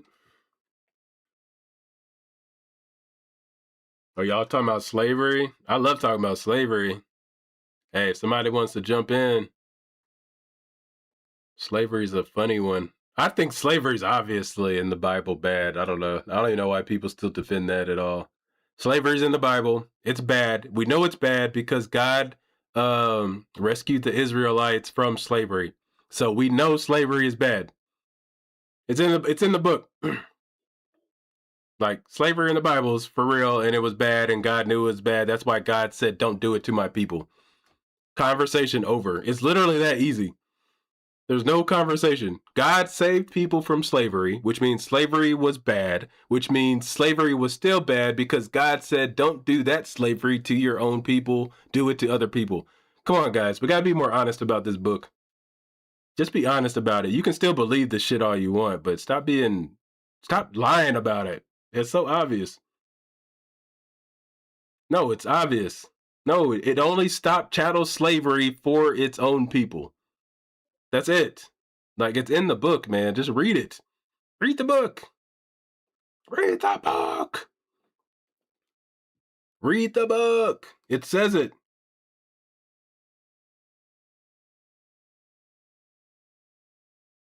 Like, it's in the book. Read the book. Sorry. What am I thinking of? I'm thinking of Mummy. You guys ever seen The Mummy? Don't do not read from the book. Something like that.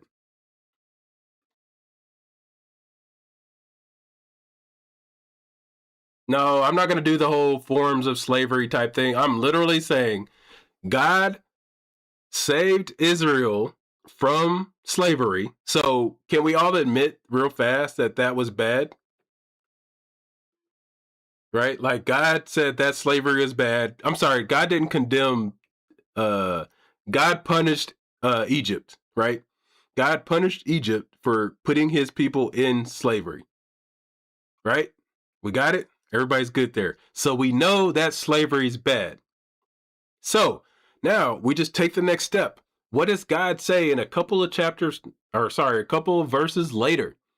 He says, do not do this to your people like it was done to you. But the nations around you, you can get those kind of slaves. It's literally there. Like it's right there. And if you want to talk about it, just come on stage. And I'll show you how you're wrong. And then we'll move on. It's okay to be wrong. Like I said, we'll just move on.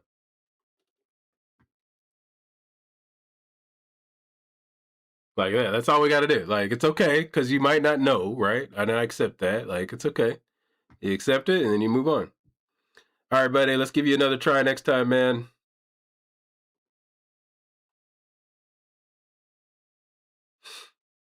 All right. So that was our one caller. They're having trouble. Also, if you want, since that wasn't working for you, you can try this link as well.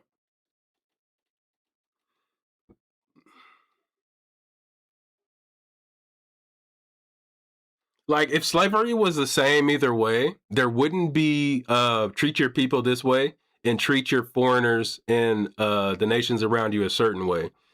That's your clue to realize that obviously one was bad, right? And that's your chattel slavery that you're talking about. One was bad, one wasn't. They're both bad, by the way. I don't see why you should have an indentured servant. Just help them out. Like legit, just help them out. God is going to reward you anyway. So why are we not just helping people out? Kind of reminds me of the video I just did. Like, why does the Catholic Church need nice churches? If you're supposed to just help people, just help people. Like, that's it. Why does the Catholic Church need a nice church? Why does the Baptist church down the street need a nice church? Why aren't they just poor as shit and just giving all of their money away? Huh.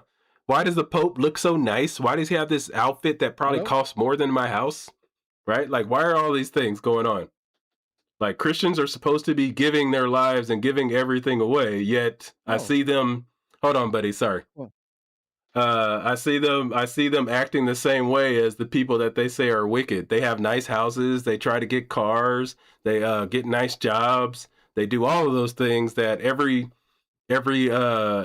non-religious person would do. So, okay. Anyways, all right, we got somebody up. This will be our last call. And here we go. Hey, what's up, man? Hey, how you doing? Good, good. What should I call you? Alberto. Alberto in the house. What you got for me? So yeah, I since you do have just a bit of time here, I did listen to that last gentleman that called. Something that kind of struck me as far as that conversation, maybe I can piggyback on that, but is this idea of whether Christianity and non-belief. I don't know if you identify as an atheist or not, but yeah, you might as well call me that. Yep. Okay. So what are your kind of thoughts on Christianity coexisting with atheism? I don't think there's a choice. I don't think there's a choice. In what regard? People are going to believe what they want to believe. That's it. Like, you're never make a Christian not believe in it. You're never going to make an atheist. They're going to do it on their own, by the way. So nothing I could say is probably going to make somebody believe. They will come to that own conclusion themselves or disbelieve. And that's something I realized even when I was trying to convert people. It's just like they're either going to convince themselves or not, which means to me, there will always be religious people. So now the next step is at least making people be honest about their beliefs.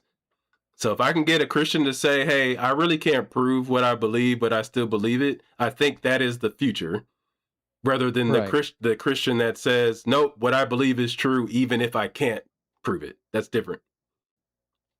So I guess because I don't know if you would agree that our kind of direction as a whole, as you know, as a humanity, it's kind of revving up to a very kind of intolerant state, whether it's from the religious side, but also the non-religious side.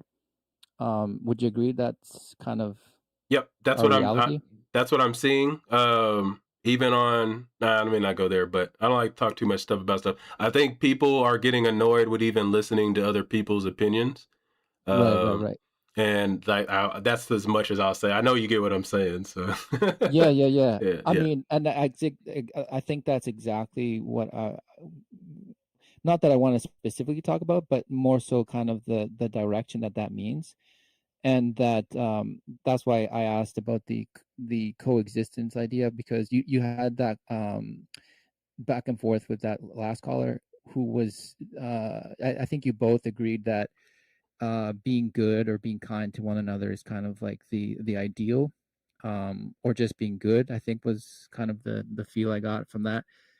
um so if because here's something that you might also agree with. Would you agree that there's like an ecumenical agenda within Christendom to kind of bring all religions, and specifically starting with Christianity, together under kind of like this humanitarian umbrella?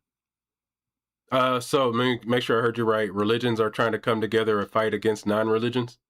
No, like this what the Vatican calls the ecumenical work of like bringing Christianity under like kind of one fold, but also all religions, and essentially humanity under kind of like a Oh, common cause.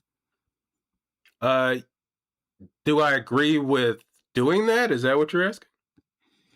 No, would you say that that you're aware of that, or that you recognize kind of that effort being kind of Maybe just in passing. Because when you said it, I kind of get what you're saying.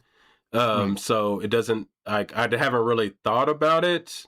I think maybe just like maybe this is what you're saying. We're speaking to the gentleman I just spoke to, where we're both trying to achieve the same thing, and he's trying to use religion still. I'm trying to use okay, here's my thought. I can't make him stop believing that why he is good is because of Jesus, right? Mm-hmm. So I more focus on, hey, if we're building a society, what would we use regardless of our reasons for bringing those tools forward? So if I have a wrench, I have a reason why I'm bringing a wrench to do the job. He has a hammer, he has a reason why he's bringing a hammer to do the job. But the only way we can figure out which tool should be used for this exact project is being able to show evidence of why. And he can't use Jesus there, right? Like he can't use that idea. He has to show me why the hammer works for this very specific situation. And he can't use something that I can't see. Right. So it's just like when he mentions his reason for using the hammer, I have to be able to see the reason in reality as well. I shouldn't have to believe what he believes for the hammer to be the right tool for the job. Yeah, I get what you're saying.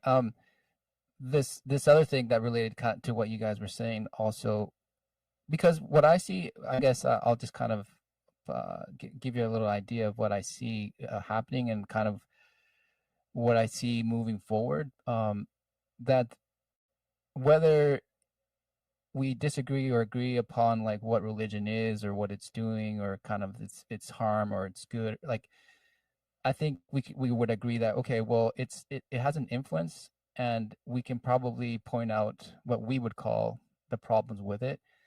And at the same time, perhaps we could even agree of what they could be doing better.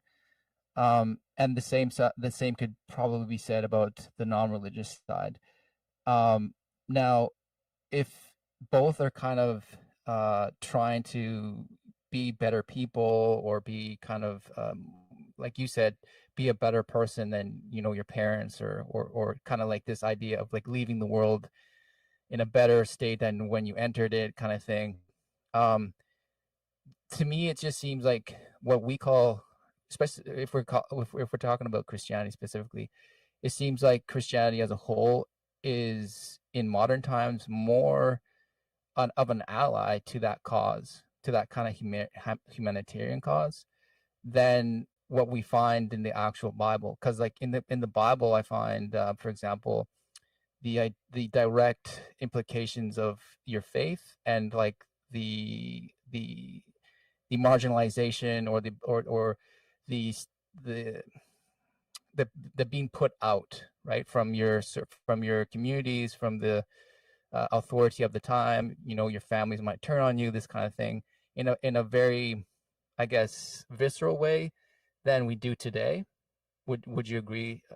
Yeah, I mean, that would have been what we were kind of talking about. And my whole point is we see that we're changing the Bible, period. It's changing.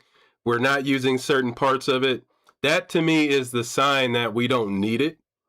So I'm trying to help people realize you can kind of still have that belief. And it's very hard to get rid of something that's been around for thousands of years. So like, I get why people think that's the reason we need it. I get it.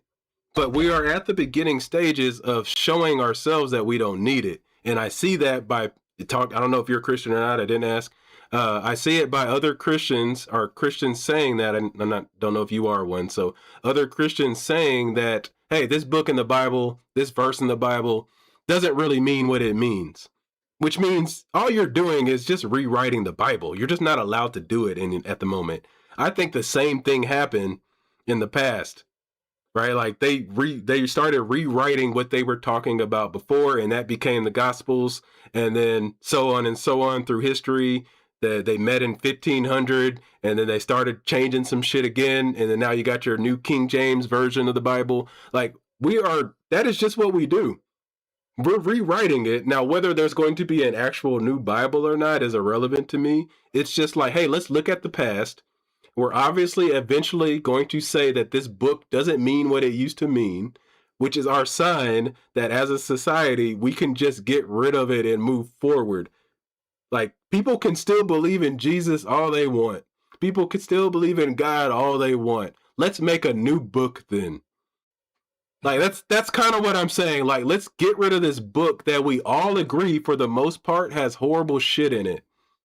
Like, the reason there's apologetics is because people are making excuses for the stuff that's horrible. So to me, we all agree that it's horrible. There's very few Christians that I'll speak to that say the stuff in the Bible is actually good. They say because God did something, it's good, but they don't say the actual actions are good.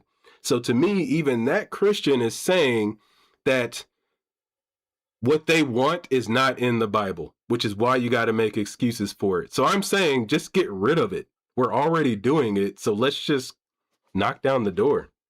Would you say it's because of an idea of like I don't know if you think in a evolutionary kind of awakening, or like a consciousness, like what would that what would you link that to, this kind of idea of shedding something that is old, or maybe archaic, you might call it?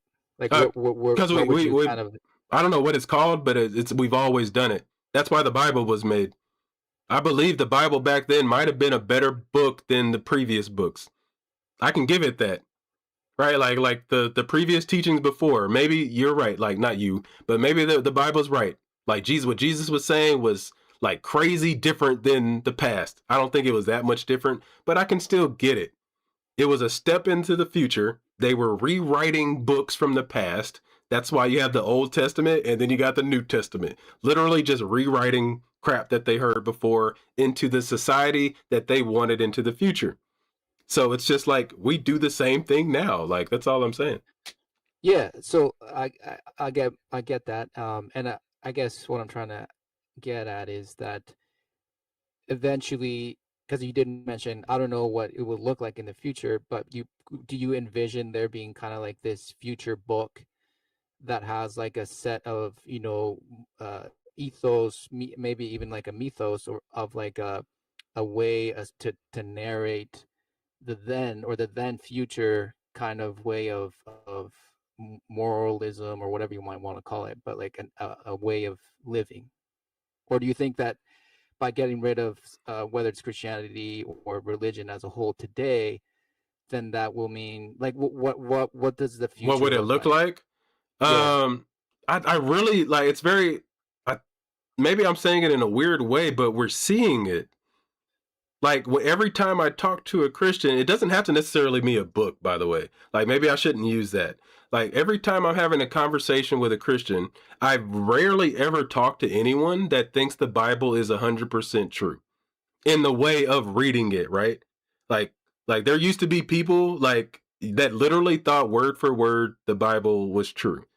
Those people are almost non-existent, right? So it's like we're already in the progression that I'm talking about. So it's not necessarily there's going to be a new book, but there's going to be new conversations to where there was a time period that I would never be able to do what I'm doing right now, right?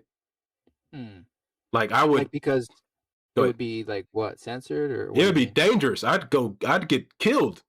Like let's just like I jokingly joking. Obviously there was no internet, but let me go back to like the Protestant colony days. Do you think I could talk shit about God?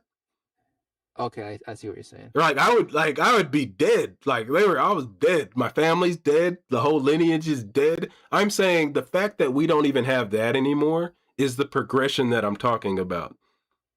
Like Yeah, so people this grow. kind Go ahead. so the idea of like some sort of liberty that we have privilege of exercising that we previously didn't have, is that what you're saying? That is a part of the new book that I'm talking about. That in itself is a new book. I know I'm saying book. It's just think of it in a different way. I know you get what I'm saying when I say that. Yeah, I get it. And it's just interesting because uh, if because you did mention that that's kind of like what man does, like that we kind of create these stories or this kind of narrative or ethos to then uh whether you might, I don't know if you would say that it's used then to control people, and then that eventually gets replaced by something more modern down the line. Is that kind of what you're saying? We're fortunate enough to live in a society where the more modernness has actually been spread out enough to where it's not just consolidated into small groups, which would have caused more of the oppression that you're talking about, or the more like authoritarian type of vibe. We're at a very unique point in time where information is able to spread so fast. We literally can come together and stop people from using these things the way they were used, which is why it's changed automatically. It's kind of like they let the cat out of the bag, allowing us to speak to each other, right? Like Mm-hmm. allowing us to have conversations with each other is definitely not what these people would have wanted. It's why, like, for so long in history, even going back to like there was a slave Bible. They didn't even give them the real Bible. Right, like you know what I mean, like like that shows the manipulation that was going on there, and the manipulation that has always been wanted when it comes to information and education. Like I said, internet, all these kind of mobile devices, let the cat out of the bag. There's some bad things about them, but there's some great things about them. And I'm saying we are doing it regardless of whether anybody wants to or not. That's why my grandma sounded like a different Christian than anybody I speak to now that's under a certain age. That's why Mm-hmm. certain age, you get what I'm saying? Like, so I don't have to Yep. go on here. Like, certain No. ages sound different. If I talk to an 18-year-old right now, I guarantee you they don't even sound Christian. Like they even don't even sound like it. You mean even if they say they're Christian, right? Yes, yes. Yeah. Okay. Yeah, I mean that's part of the thing that I would say that I mentioned earlier about saying that we could probably point to things that we say that are kind of could be done better in each group, whether it's the religious or the non-religious.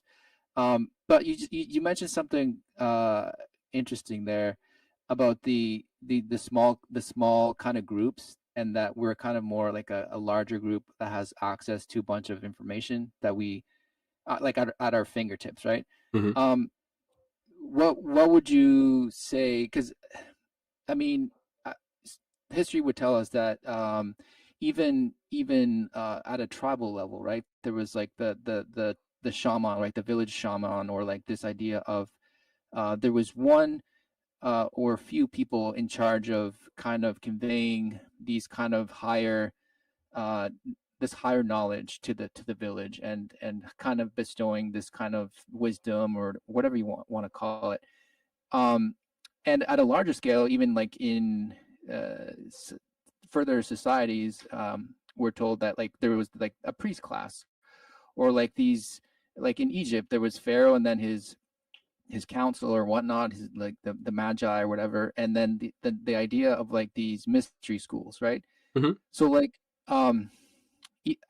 knowledge in that sense, I think I would say that there's kind of nothing new to discover, because there was all these people that have been accessing this so-called knowledge from from the past, and even today. Like I think I might have heard you before mention that you kind of delved into like the occult, maybe, and like because you were trying to find out whether that was true as well or not. But whether or not people might claim it's true or not, like that that body of knowledge is accredited to Egypt, or ancient Greece and the philosophers, and I mean it's kind of like has this like romantic side to it, or romanticized aspect to it, which is very kind of prevalent in all aspects of our culture. And I would point to the fact that perhaps not everybody is openly kind of accepting these concepts or engaging them openly or consciously, but like trickling down, there is kind of like a, by proxy or by virtue, or just by happening to live in a certain culture, or whether it's in Western culture versus somewhere in the East, or this or the other. Like I think we're exposed to this type of influence, and that in a way ends up shaping our perspectives, right? Whether we're going to say that humanity is not or has been stifled or controlled by certain religiosity or this or the other. But I think as a whole, like modernity has also accelerated the influence of certain knowledge, if you will, that doesn't necessarily have to be coming from these kind of mainstream religions, right? I think there's this other influence coming from like the more mystical, esoteric side, which I think should be talked about as well, which I don't think often gets talked about. Well, see, my thing is, before we move towards the next stage of whatever that is, I don't know what it is. I don't know what it will look like. I mentioned I made a video on that where it's just like, I really wonder what Christianity will look like in 500 years. The way in order for us to have honest conversations from both sides, it truly sucks for Christians, but they are the ones that are going to have to be more honest. And that sucks, by the way. And I think atheists need to be kinder, right? But the Christians are the ones that are going to have to be more honest, because we've had time now to where for any religion to really prove that it was real. So now Christians have to accept the fact that they are at least unable to prove what they believe. It doesn't mean not believe it, but you have to admit that you can't prove it. And a lot of Christians do it right now. Like I said, it's changing. But in order to get to that next stage, we have to be going off of honesty. So I don't know what the future looks like until we're all honest about this situation. So to me, the atheist has more evidence that, hey, all of these religions, there's zero good proof. Now, when I say zero proof, there's zero good proof of them. So now I'm talking to you. I'm like, hey, buddy, can we at least admit that you have no way of proving that your religion is true? That's the start. And that's hard for Christians to do. Yeah, I get that point. As far as, I mean, I wouldn't see, because the whole evidential thing, I mean, embedded in Christianity, I would say that there is this kind of, it's almost like I would see it water and oil, like, because even what the premise of the promises are, it's not of this world, right? So if Christians today, which I see in modernity happening a lot, is like they have bought into the idea of, you know, buying a life in the world, or essentially making heaven on earth, or excuse me, heaven on Okay. earth, or kind of giving themselves the responsibility to do that. When, if you're talking about being honest, I think being honest would be to say that that's not what's the what the promise is, or the command or the prescription of that. And I think Oh, if sure. Christians have been doing that, I think that would be a dishonest practice of that. And on the other side, I think from the, you know, materialist or atheist, the earth is everything, right? Because I mean, this life is all we have. This is it. So we might as well just make what we can with it, kind of thing, right? So like, Well, this is the inherent. there's plenty of, like, I think atheism is like, it's not as simple as just like religion isn't, where I know some atheists that believe in some weird shit, right? Like, you know, it's just like, it's not necessarily like this world is everything either, right? Like, I think the atheism has turned into, and like I said, this is always a changing thing. Atheism probably used to literally mean that you thought there's zero gods. Now I hear atheists all the time shying away from saying that, and they're just like, well, I'm not saying there's no God, I'm saying there's no proof, right? And Right. to me, that is what I'm saying. This is so much proof of we are all evolving. So the atheist of today is not anywhere close to the atheist a while back. All right. So it's just like we are all evolving and changing. As soon as we realize that, like, I think it's for the better. And it's going to take Christians being able to do that too, man. Like, that's what I'm saying. Yeah, and I think perhaps that will not play out necessarily like that, because I see a big movement, and I'm not saying I agree with it, but I see a big push from, like I mentioned from the start, this ecumenical work to kind of bring this Can you what's that word you're using? I apologize. ecumenical, Can you or explain the what that is for me? Sorry. ecumenism, basically the work to, and it's spearheaded by the Vatican, but to bring all like denominations of Christianity under one umbrella, Oh like yeah, putting okay. doctrinal differences aside and coming more so together under the banner of something greater, but also appealing to other religions to do the same. So kind of have like a coexistence Gotcha. moving forward. Yeah, I had never That's heard that before. Sorry. Okay. Yeah. So like I, I I see the push towards that. And I think what you're saying is, which is, if it is what you're saying, I would agree, which is to be honest from both sides, and being honest from the Christian purview, at least from what the Bible says about what the kingdom is and what the promises are and this and that. Like, it would be a very a very divisive, like a very kind of overt rejection from the Christian side of anything to do with the promises of the world, for example, right? Of technology, of like this idea of progression, or that things are just inherently getting better, or that there's some sort of future to do with transhumanism, or robotics, or machines, like this kind of Hmm. extrapolation, right, of the future. I think it would be a complete removal from that. And I think if Christians were more honest about that, I think even the mainstream Christianity under this umbrella of the ecumenism would reject that type of Oh, Christian, okay. because I get what they you're would say, no, like you guys are maybe like the legalistic ones, or like the ones that are kind of against, the love of your neighbor, because you're not gonna accept this and this. Like, to me, it seems more aligned to what perhaps was experienced in the first century, when first the Jews persecuted the first Christians, and then eventually the Romans came in and finished the job, right? Because there was no place for this type of people, right? Or this Yeah. this new supposed type of ethos, or this way, because it was against everything that the empire stood for, right? So Yeah, I would I don't say know. that and the reason I'm cutting off, because I think you made a good point. I would say that what I am talking about right now has been going on way longer than what I'm saying. So there is a progression. We're just seeing the fruits.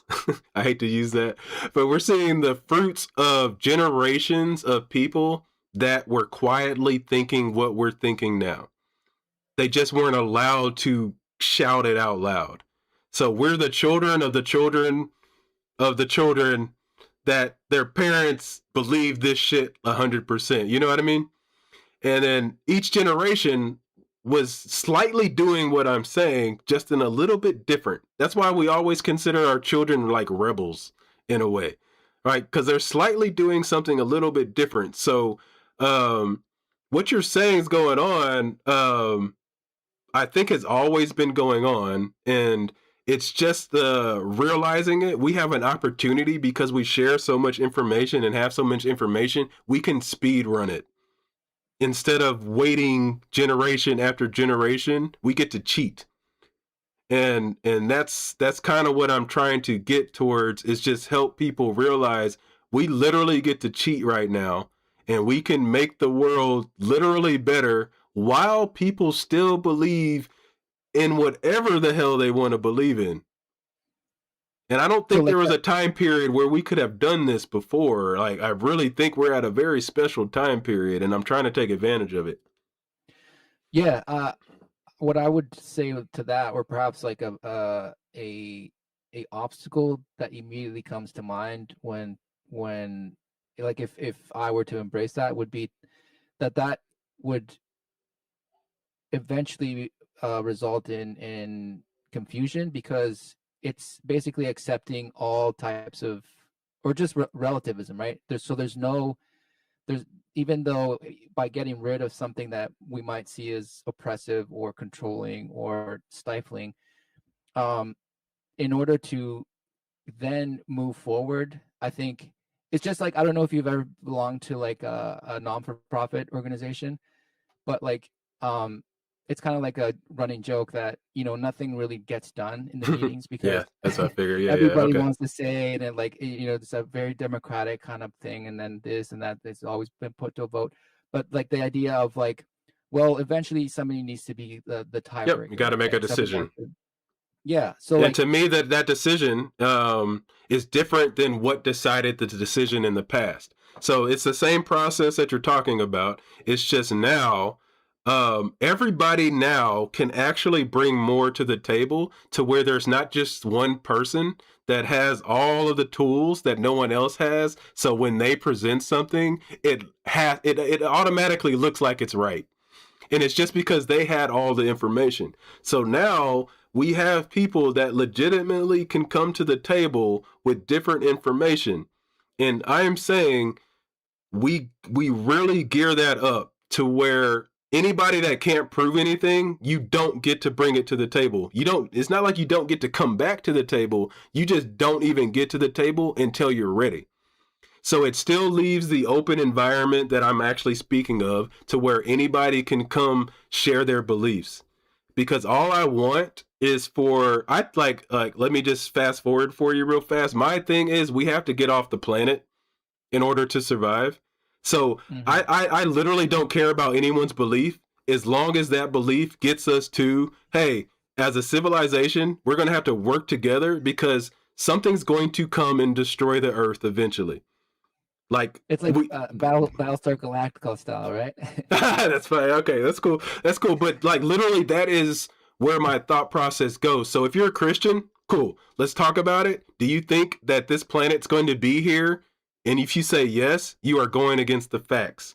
So now that Christian needs to go to the table, or sorry, go back to me, like I'm saying, and then come to me with evidence that shows me that I'm wrong, that this earth will be destroyed one day. And it can't be the Christian like, hey, Jesus is going to come one day, because once again, they're not going to be able to come prove that to me. So I can still have a Christian at my table. They just have to come with evidence that they can prove to everybody with their Christianity. I don't care about the Christianity. I can have a Muslim come to my table. That's great. Guess what? Do we need to get off the planet? You're saying no? Oh, okay. Why not? And if you say Allah, go back to the drawing board. And eventually, what happens as a society, that person is never going to come to the table with that bullshit anymore. Because as a society, we've already, and I think social justice is one of the most powerful things.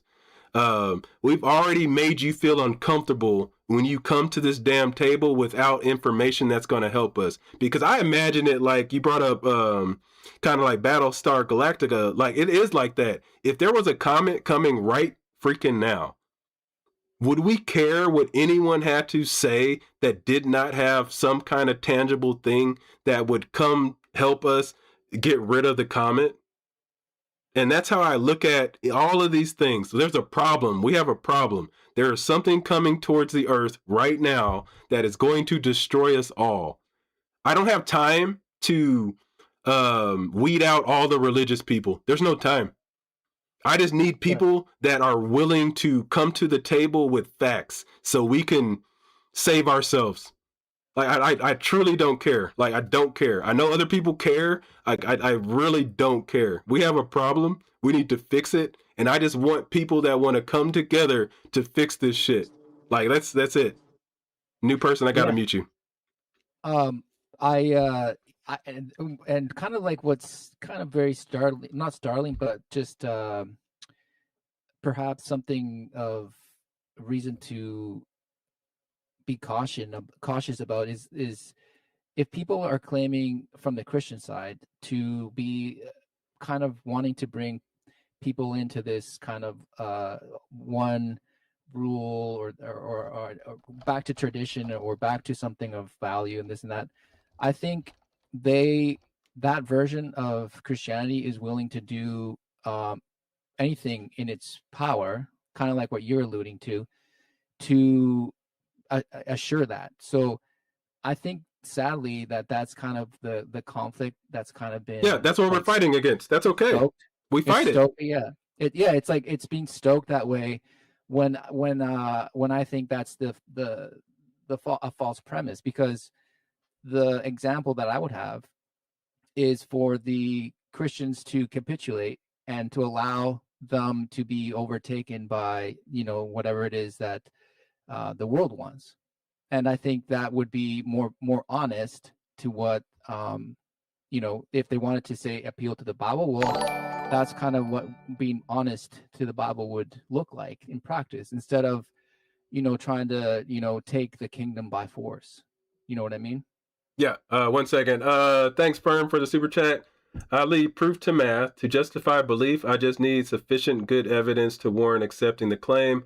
Religion fails. Yeah. Well, that's part of the process where I'm saying where the only religion that fails right now is if you try to make these old religions true. The newer religions work better as far as admitting that, you know what, maybe the earth wasn't created in 6 days. To me, that's an improvement. It seems like a silly improvement, but people that are willing to admit that the earth wasn't created in 6 days at one point in time would have been a huge jump in progress. So that's how I look at these things. Instead of trying to get rid of the whole book, I just want somebody to admit the next thing. Like, that's it. Just admit the next thing. Like, that's all I'm trying to do here, because I'm not going to be the one. This generation isn't going to be the one that gets rid of religion like it thinks. So whether I'm an atheist, it doesn't matter. I need to do what my job is for my generation to help the people here now. Stop trying to destroy it completely. I need to do my job right now. And my job right now, I believe, is to just try to make every conversation I have with a believer, whether it's family, whether it's friends, to be honest and confront them when they're dishonest. I think that's one of the things we don't do in society. The most important things we're told to not talk about. Like you're told not to talk about religion and politics at work. But guess where you are all the time? At Yeah. work. Yeah. Right? So it's just like, no, we have to talk about these things if they're this important. And that's one of my triggers in my brain is when I'm told not to talk about these things. Oh, I need to talk about these things. And as a Christian, you need to hear this because that's what happened to me. I was told not to question these things. And I said, hell no, I will question them now. And that's the thing that we need to realize because it works both ways. Whether you're religious or not, when somebody tells you to stop questioning something, you're on my team now if you realize that that's bad. And that's why I meant like we have to start really breaking things down more than we're breaking them down. And a lot of people don't like breaking these things down because we don't have time. Like you got to go to work, you got to take care of your family, you got to take care of your kids. So most people just want an answer. And they would call that truth, right? Yeah. So that would be kind of the distinction between the truth that one group would say that they're after, and then perhaps what the other group would say that the truth is, right? So both sides are saying, well, we're appealing to the truth. Yep. But in practice, I think that looks different for both sides, and I think that would be the honesty that you're kind of calling to, because if the Christian side is appealing to the truth, but then wants what the atheist has, right? If they want like yes, okay, I see your point. Yeah. Yeah, if they want like an inheritance or a place in the world or like everything that just like the story of like when Israel called for a king, right? Like when the command was to have God as their God, right? So this idea of, well, you can't have it both ways, right? Either it's going to be, what God says is for you, or you're going to be always kind of coveting something else. And I think that's worth looking into for people that say that they're Christians, and if they're actually being kind of sold the idea that you can identify as Christian, but also like an Earth citizen type of thing, Yeah. Yeah. So I think I can hear you definitely get what I'm saying now. Once you just said that, like I thought you already got it, but I can tell you definitely get what I'm saying now. Can I ask if you're a believer or not? I would assume not, honestly. Hopefully I'm wrong, but I assume not. I would love if I was wrong because it'd be like, yes, this is what I'm talking about, brother. Like, yeah, anyways. So you if you assume that I'm not, well, then you would be wrong. Yeah, okay. Well, then I'm happy to say that. I'm happy to be wrong right now because you are speaking like someone, like I said, I always say it in these things, not like I'm a king or anything, but I always say we're all deciding on who we want to invite to our table. And right. You are someone from just as speaking right now, like I said, conversations can change. This is why I like to have multiple conversations with people. Is like at the moment in time, I think if me and you were on a desert island and had to solve some problems, me and you would probably be able to do it. Right? Like that's kind of how I think of it that way. And I would not care of what your religion was because we are starving and we need to get off the island. I wouldn't care who you said you believed in. Like, and that's my key.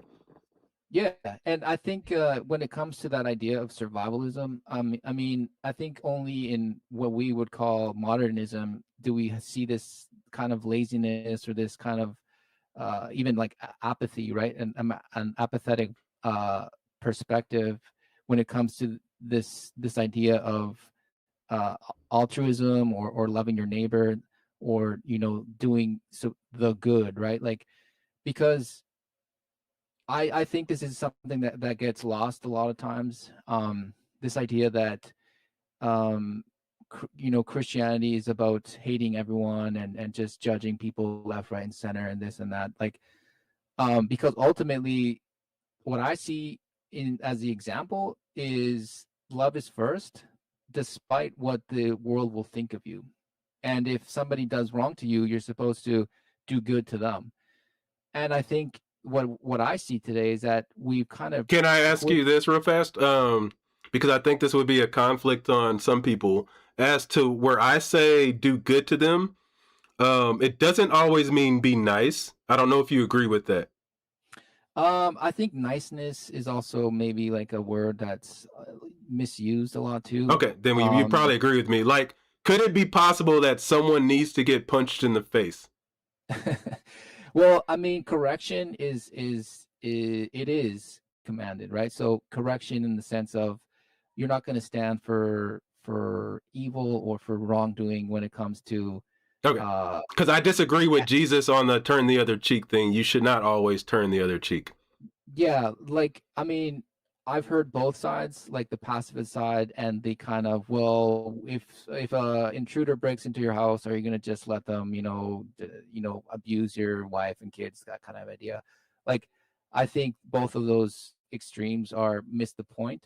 What I think it's getting at is that the idea that if you think like you are the source of like retribution or of justice, then that's wrong. Like you mean no matter what, like in the moment, I think I could be at some points, right? Yeah, we obviously do like have like this inner kind of impulse to bestow justice, but that can always be that can easily maybe justice is the bad word, because I don't know if it'd be justice. I'm not really thinking of justice if I'm protecting my family. So maybe I said that wrong. Because I'm not thinking in the moment like, oh, this person breaking into my house needs justice. I'm literally just defending myself. So, like, yeah. I don't know.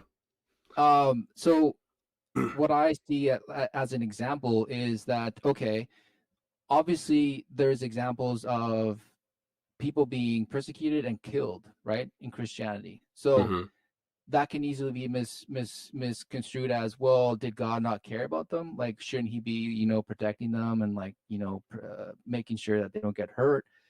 Well, to me and you would have an issue when you, like, we would stop right there, right? Because if we were trying to decide what was happening to somebody and then you brought up God as a reason, I'm going to disagree with you for anything you say after that. Oh, like kind of like they deserve it kind of thing? Like, it doesn't even matter, right? I can't trust you when you bring God into the scenario when we're trying to make a decision on how somebody should be disciplined. Let's just say it that way. So if we're talking about disciplining somebody, like I said, we're on a desert island, somebody did something wrong. And me and you or the group are trying to decide. As soon as somebody says this person should be punished because of something that they can't show me, I don't think they get an opinion.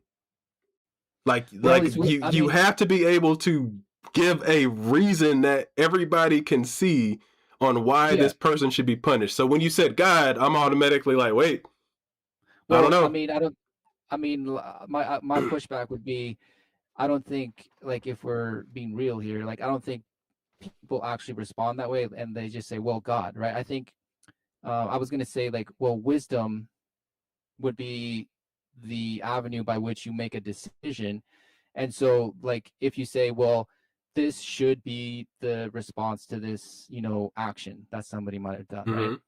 And you're not going to say, well, just because God. I think you're going to explain. You're going to explain it, and you're going to basically lay it out for people to witness what you are deeming or what you're prescribing as a solution. And I think that the evidence that you're requiring to be displayed, I think, would be wisdom. So somebody can have a prescription that is wise, and somebody can have a prescription that is unwise. Yep. So, and both of those require like almost like a trust, and because you then have to do there you go. Trust. How would me and you gain trust on your opinion? You would have to start showing me that you were correct and showing me it's going to be the evidence I'm saying. Yeah, and I think that's something that is that's what we would call, fruits, right? Kind of like Sure. the way people carry themselves, the way people live, the way people engage, the way people love, right? I think that is that I would say that that's more of the test, the litmus paper, than what people say. So that's why I hold what I was referring to earlier as kind of like modern Christianity as almost kind of like a sellout version of what I find is an example of what that life looks like. Despite, whether the criticism says, well, that's, we're living in modern times, and why do people appeal to something that was, X amount of years in the past, kind of thing. But Would you I say think sell out in a bad way or in a good way? I would say sell out in a good way.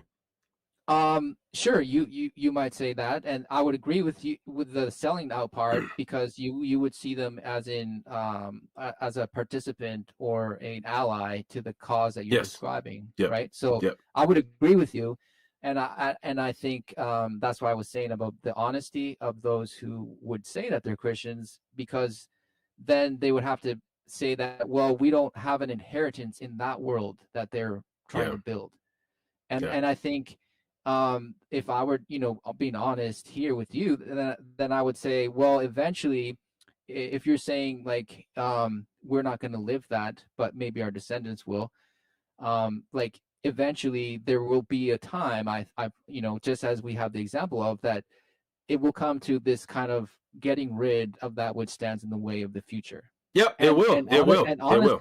honestly, I have no problem with that, because that's the example I have. Yeah. Like No, I I agree. I 100% agree with that, and I think that's very important. Just so everybody, like, there will be another point in time where there will be another confrontation that we have to decide as a society how to move forward. And I would say again in the future to my future ancestors, I hope you use facts. Like that's all I would say. I hope they use facts. I won't be here. We don't even live that long. So I don't worry about my present as much as other people. I truly strive towards leaving something for my ancestors, even in my selfish way, right? I want to be the person in my family that set everybody else up to be whatever. You know what I mean? Like whatever. Like whatever that is, like whether that's money, whether that's success, like I want them to look back on me as the poor guy. You know what I mean? Yeah. Like I was the poor guy, and then they went on and became whatever, powerful people that changed the world in a good way, I hope. And so I don't worry about me at the moment, and I know that's hard for some people, but I guess I worry about me, but more towards the future. And as a black man, I get that from the fact that there are people that did not know I would ever exist, that fought really hard and did things that they never would have seen. And I try to pay that forward by doing the same thing. So, and I'll let you close out. You did good, man. Good job, because you kept me here like another hour. So, like, good job. Good job. Well, I So, hope I didn't, prevent you from getting to nah, where you have to be, man. nah, But bro. My life's good enough to where it's no big deal. But I'll let you close out. Go ahead. yeah, maybe I mean, maybe down in the future, God willing, I have the opportunity to come back. But maybe I'll leave you with the idea that I don't know if you've ever kind of grappled with, but the idea of an authority that people seem to want to get rid of. So you can run into ideas like anarchy, or like self-governance, or like a community-based, like voluntary kind of society where everyone has a say. But what they're all kind of alluding to is an authority. Um, in the Bible, there is the notion of the kingdom that Jesus always spoke about, Mm-hmm. and the modern version of Christianity that is the mainstream is the Christianity that is still awaiting the return of Christ. There is That's not happening. What's that? That's not happening. Well, yeah. So I mean, it's kind of a very easy attack from whether it's the Muslims or the atheists and this and all, to point to the fact that it's a false prophecy, or it's a failed prophecy, or that Jesus was lying, or this or the other. The Bible, however, has key indicators that the people that were receiving the communications that were being shared with them had the expectation that it was to happen in that generation, and even the alluding of all the apostles, or the writings that we have of the apostles, and even the words of Jesus, was the confirmation that it would happen in that generation. Hey, And what that means, if you're really saying that in the way that you mean it, you're part of the honesty I'm talking about, by the way. yeah, and that's kind of like what I'm calling like Christianity to recognize, and even if it's to just throw it in the trash and call it heretics, but I would this would be a call to anyone who would name the name of Christ and really look at that, because the significance of that means that there is a huge kind of oversight, whether willing or unwilling, and the implications of what that would mean, whether it's willing, I think would be quite telling. And also the implications of the kingdom that was set in place, because it says that they would reign with Christ for 1,000 years. And then that would mean that we're on the other side of that fulfillment. And there's also kind of a description of what that looks like. And it has been interesting for me to very much study that and get to know that, and just with all the other things that could be observed in the world, and kind of the dynamics that exist, whether it be with cultures, countries, intelligences, and the rest of it, politics. But all to say that there is a war, right, of authority happening before our very eyes. And I think we would be mistaken if we can just dismiss the idea that Christ or Christianity has always, as far as we can tell, in our generation and maybe 3, 4, 5 generations back, has been something that, whether people don't want it to be the case, but it's something that hasn't gone away. And I think you alluded to the fact that, well, finally we can get rid of that. Maybe not now. I like I said, it's not going to be now. The people that are trying to get rid of it, they're not going to see that. And I think it's selfish of them to only try to get rid of it. We need to be paving the way for the future generations. If I have one message for everybody, is we need to be paving the way for future generations. Our job is to not stomp stupidity out. Our job is to just be a bit smarter than the past. Like, you're not going to get rid of stupidity. Well, I would say I would agree, and so far as like wisdom is a principal thing, right? And there's no wisdom without truth. And I think anyone that has an honest, pulse on the truth will have an encounter with Christ. And I think that's essentially what the authority promises for each man. And honesty is key, because at least you're not going to try and create something for yourself that isn't even for you to give yourself. So if I can take anything away from our exchange right now, would be to actually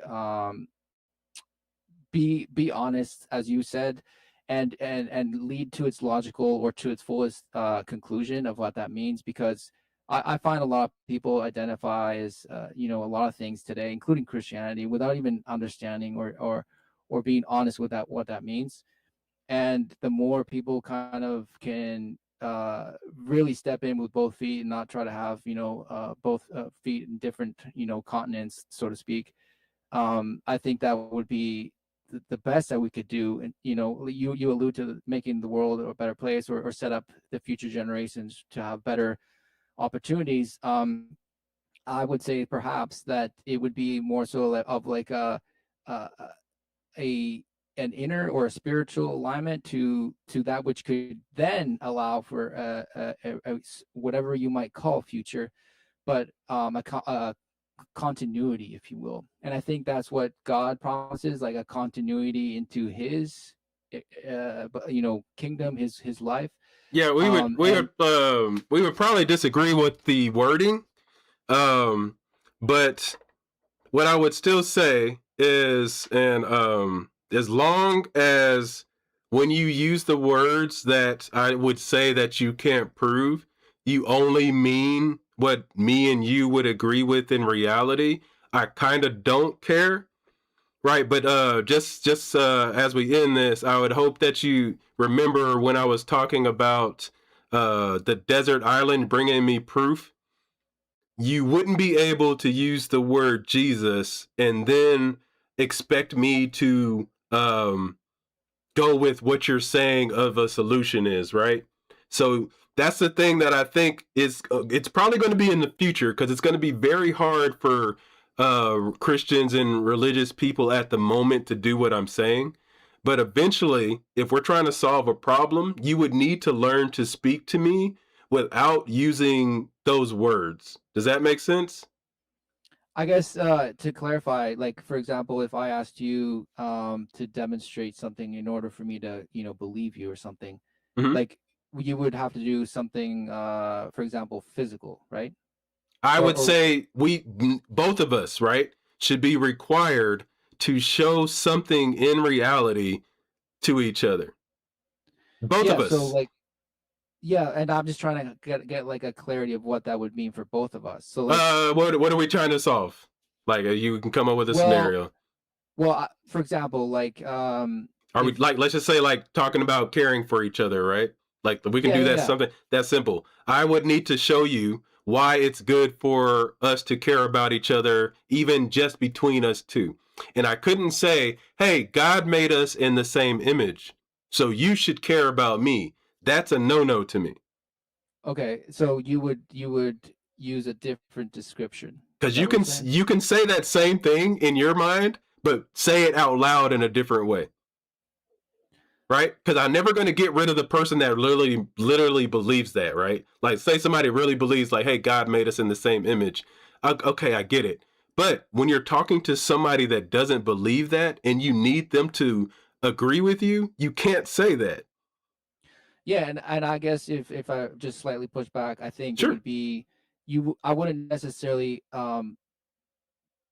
say that that it's like a determined thing that you would have to mention Jesus to kind of demonstrate, love or kindness or mercy or this kind of stuff. Like, I think it has its place, in communication, but I don't think it would be necessarily. Well, remember, I'm thinking about like a future where everybody knows like Santa Claus isn't real. You don't bring up Santa Claus to make up points. Yeah, I get that. But I think what will never kind of go away is like even if we're both like kind and good to each other, right? And your reason for being kind and good is X, and then I would maybe bring, the idea of loving God first. So like, because love doesn't originate in each individual, because love always obviously, was before I was born, kind of thing. Or like the idea of like I mentioned, like the continuity, right? The expectation of the same But I think this is a perfect example, and we'll end on this one. Definitely call me again. But I think this would be a perfect example of why I think it's a problem. Because as of right now, if there was a very serious situation me and you were trying to solve, we are now getting off track trying to figure out what you mean. Well, not necessarily, because it would, like, if you're saying like, okay, we're both trying to get, there's a tiger coming and we need to decide whether we're going to stay here or run. I don't think we would get into like a existential conversation in that moment, right? It like I know it like extremes are always weird, but at the same time, you would agree with me in that extreme situation. Bringing up God is not a good time. Well, that's what I mean. Like, you wouldn't have that conversation then. Yeah, but why not? Why not? I guess that's my question. Why wouldn't we? Well, because if we both, care for one another, we would want to, get to somewhere where we're not going to get harmed by the lion, for example. So if it came to running, then perhaps a demonstration of my love for you would be to maybe try and shelter you from, like, if the lion is jumping and going to maul you or something, then I would attempt to get in the way.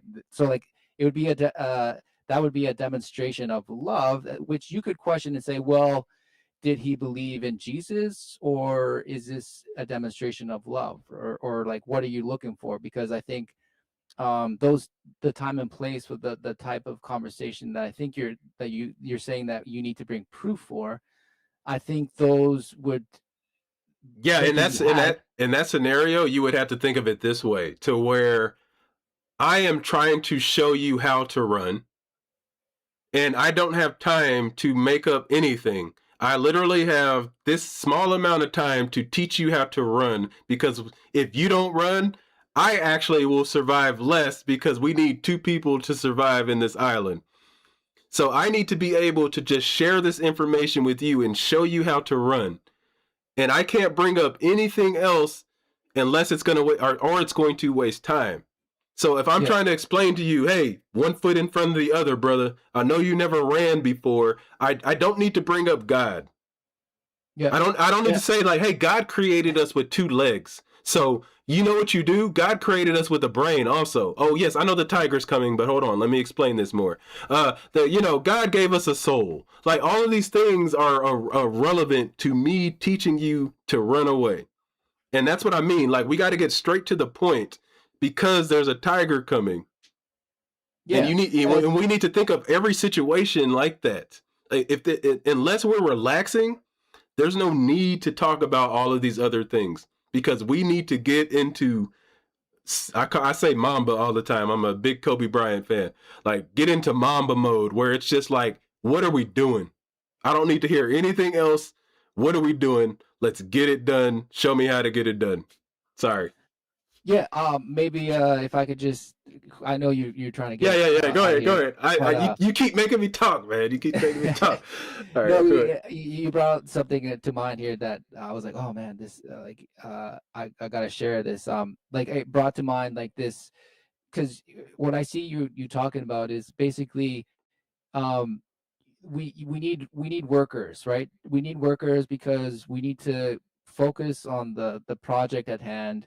And if we don't, get this done in time, we're at peril, right? We're in danger of surviving, or we're in danger of even having a future, right?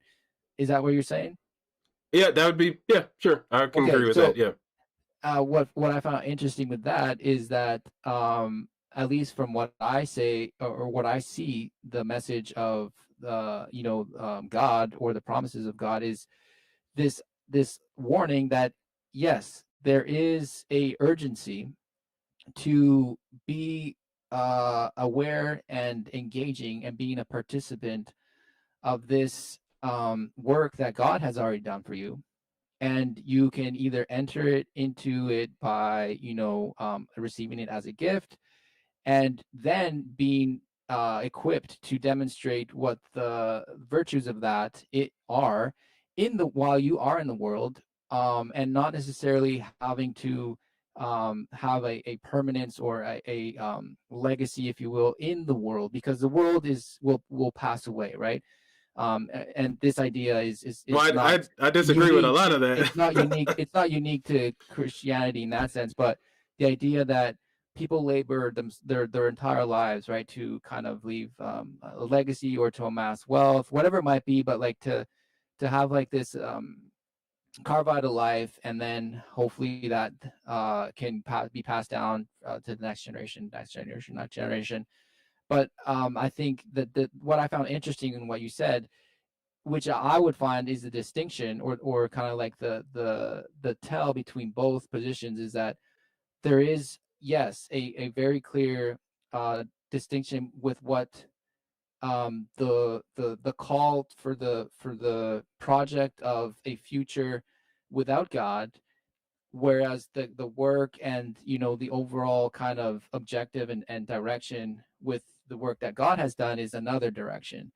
And I think those cannot coexist, and to try and lie to oneself that they can is, I think, part of what we are witnessing today. in these factions that are trying to essentially fight for authority of the earth, right, of the world. Yeah, I get what you're saying, but I also think it's because we are in that stage where it seems impossible. But I go back and look at history and I'm seeing it's already happening. Like where we are today would have seemed impossible 80 years ago. Like it's already happening. So I'm just saying, hey, let's just ride the wave. But all right, before we start another one, man, I'll be on Tuesday and Friday. I hope you definitely call back because I enjoyed this conversation. I think we can get really deep with this. So feel free to call me back, man. I appreciate you. Thank you. Okay. Yeah, Jake. All right, man. Have a good night. All right, brother. Peace. Bye-bye. Yep. All right. So that was some good calls. I'll take that. Most likely I'm not gonna have another video, I ain't gonna lie. But it was worth it. I'm gonna go relax and chill. You guys do have a video you can go watch if you haven't watched it today. I posted it in the link. I posted it in the channel, or just go to my channel. You guys don't forget to click your buttons. Thank everybody for showing up. If you didn't see yesterday, we were also on Truth Wanted. So you can go to their channel and watch me live. We had some interesting conversations about tarot cards. So yeah, I was on there with Dan and Beard. So you guys can see me on there as well. Hopefully we get invited to other places again as well. So thank you guys once again. It looked like you guys were going at it in the chat. Just remember my rules. Answer questions and don't just preach, right? So everybody just answer questions. If you got asked a question and you can't provide evidence, just be honest. Say you don't know. If you do have evidence, just answer the question. I can't stand just saying verses in the Bible. Like, come on, let's talk to each other. This is kind of what I was saying. Like, we got to talk to each other. We got to communicate with each other. And you can't speak a foreign language. So if somebody's asking you a question and you just quote a Bible verse and the person doesn't believe in the Bible, you're not talking to them. You're literally speaking a different language. So anyways, we're all humans. Realize that. Take care of each other and respect each other. Thank you guys so much for watching. As always, I'm Jay. Don't forget to throw away your feelings, open your minds, and question your beliefs. See you guys tomorrow. Peace.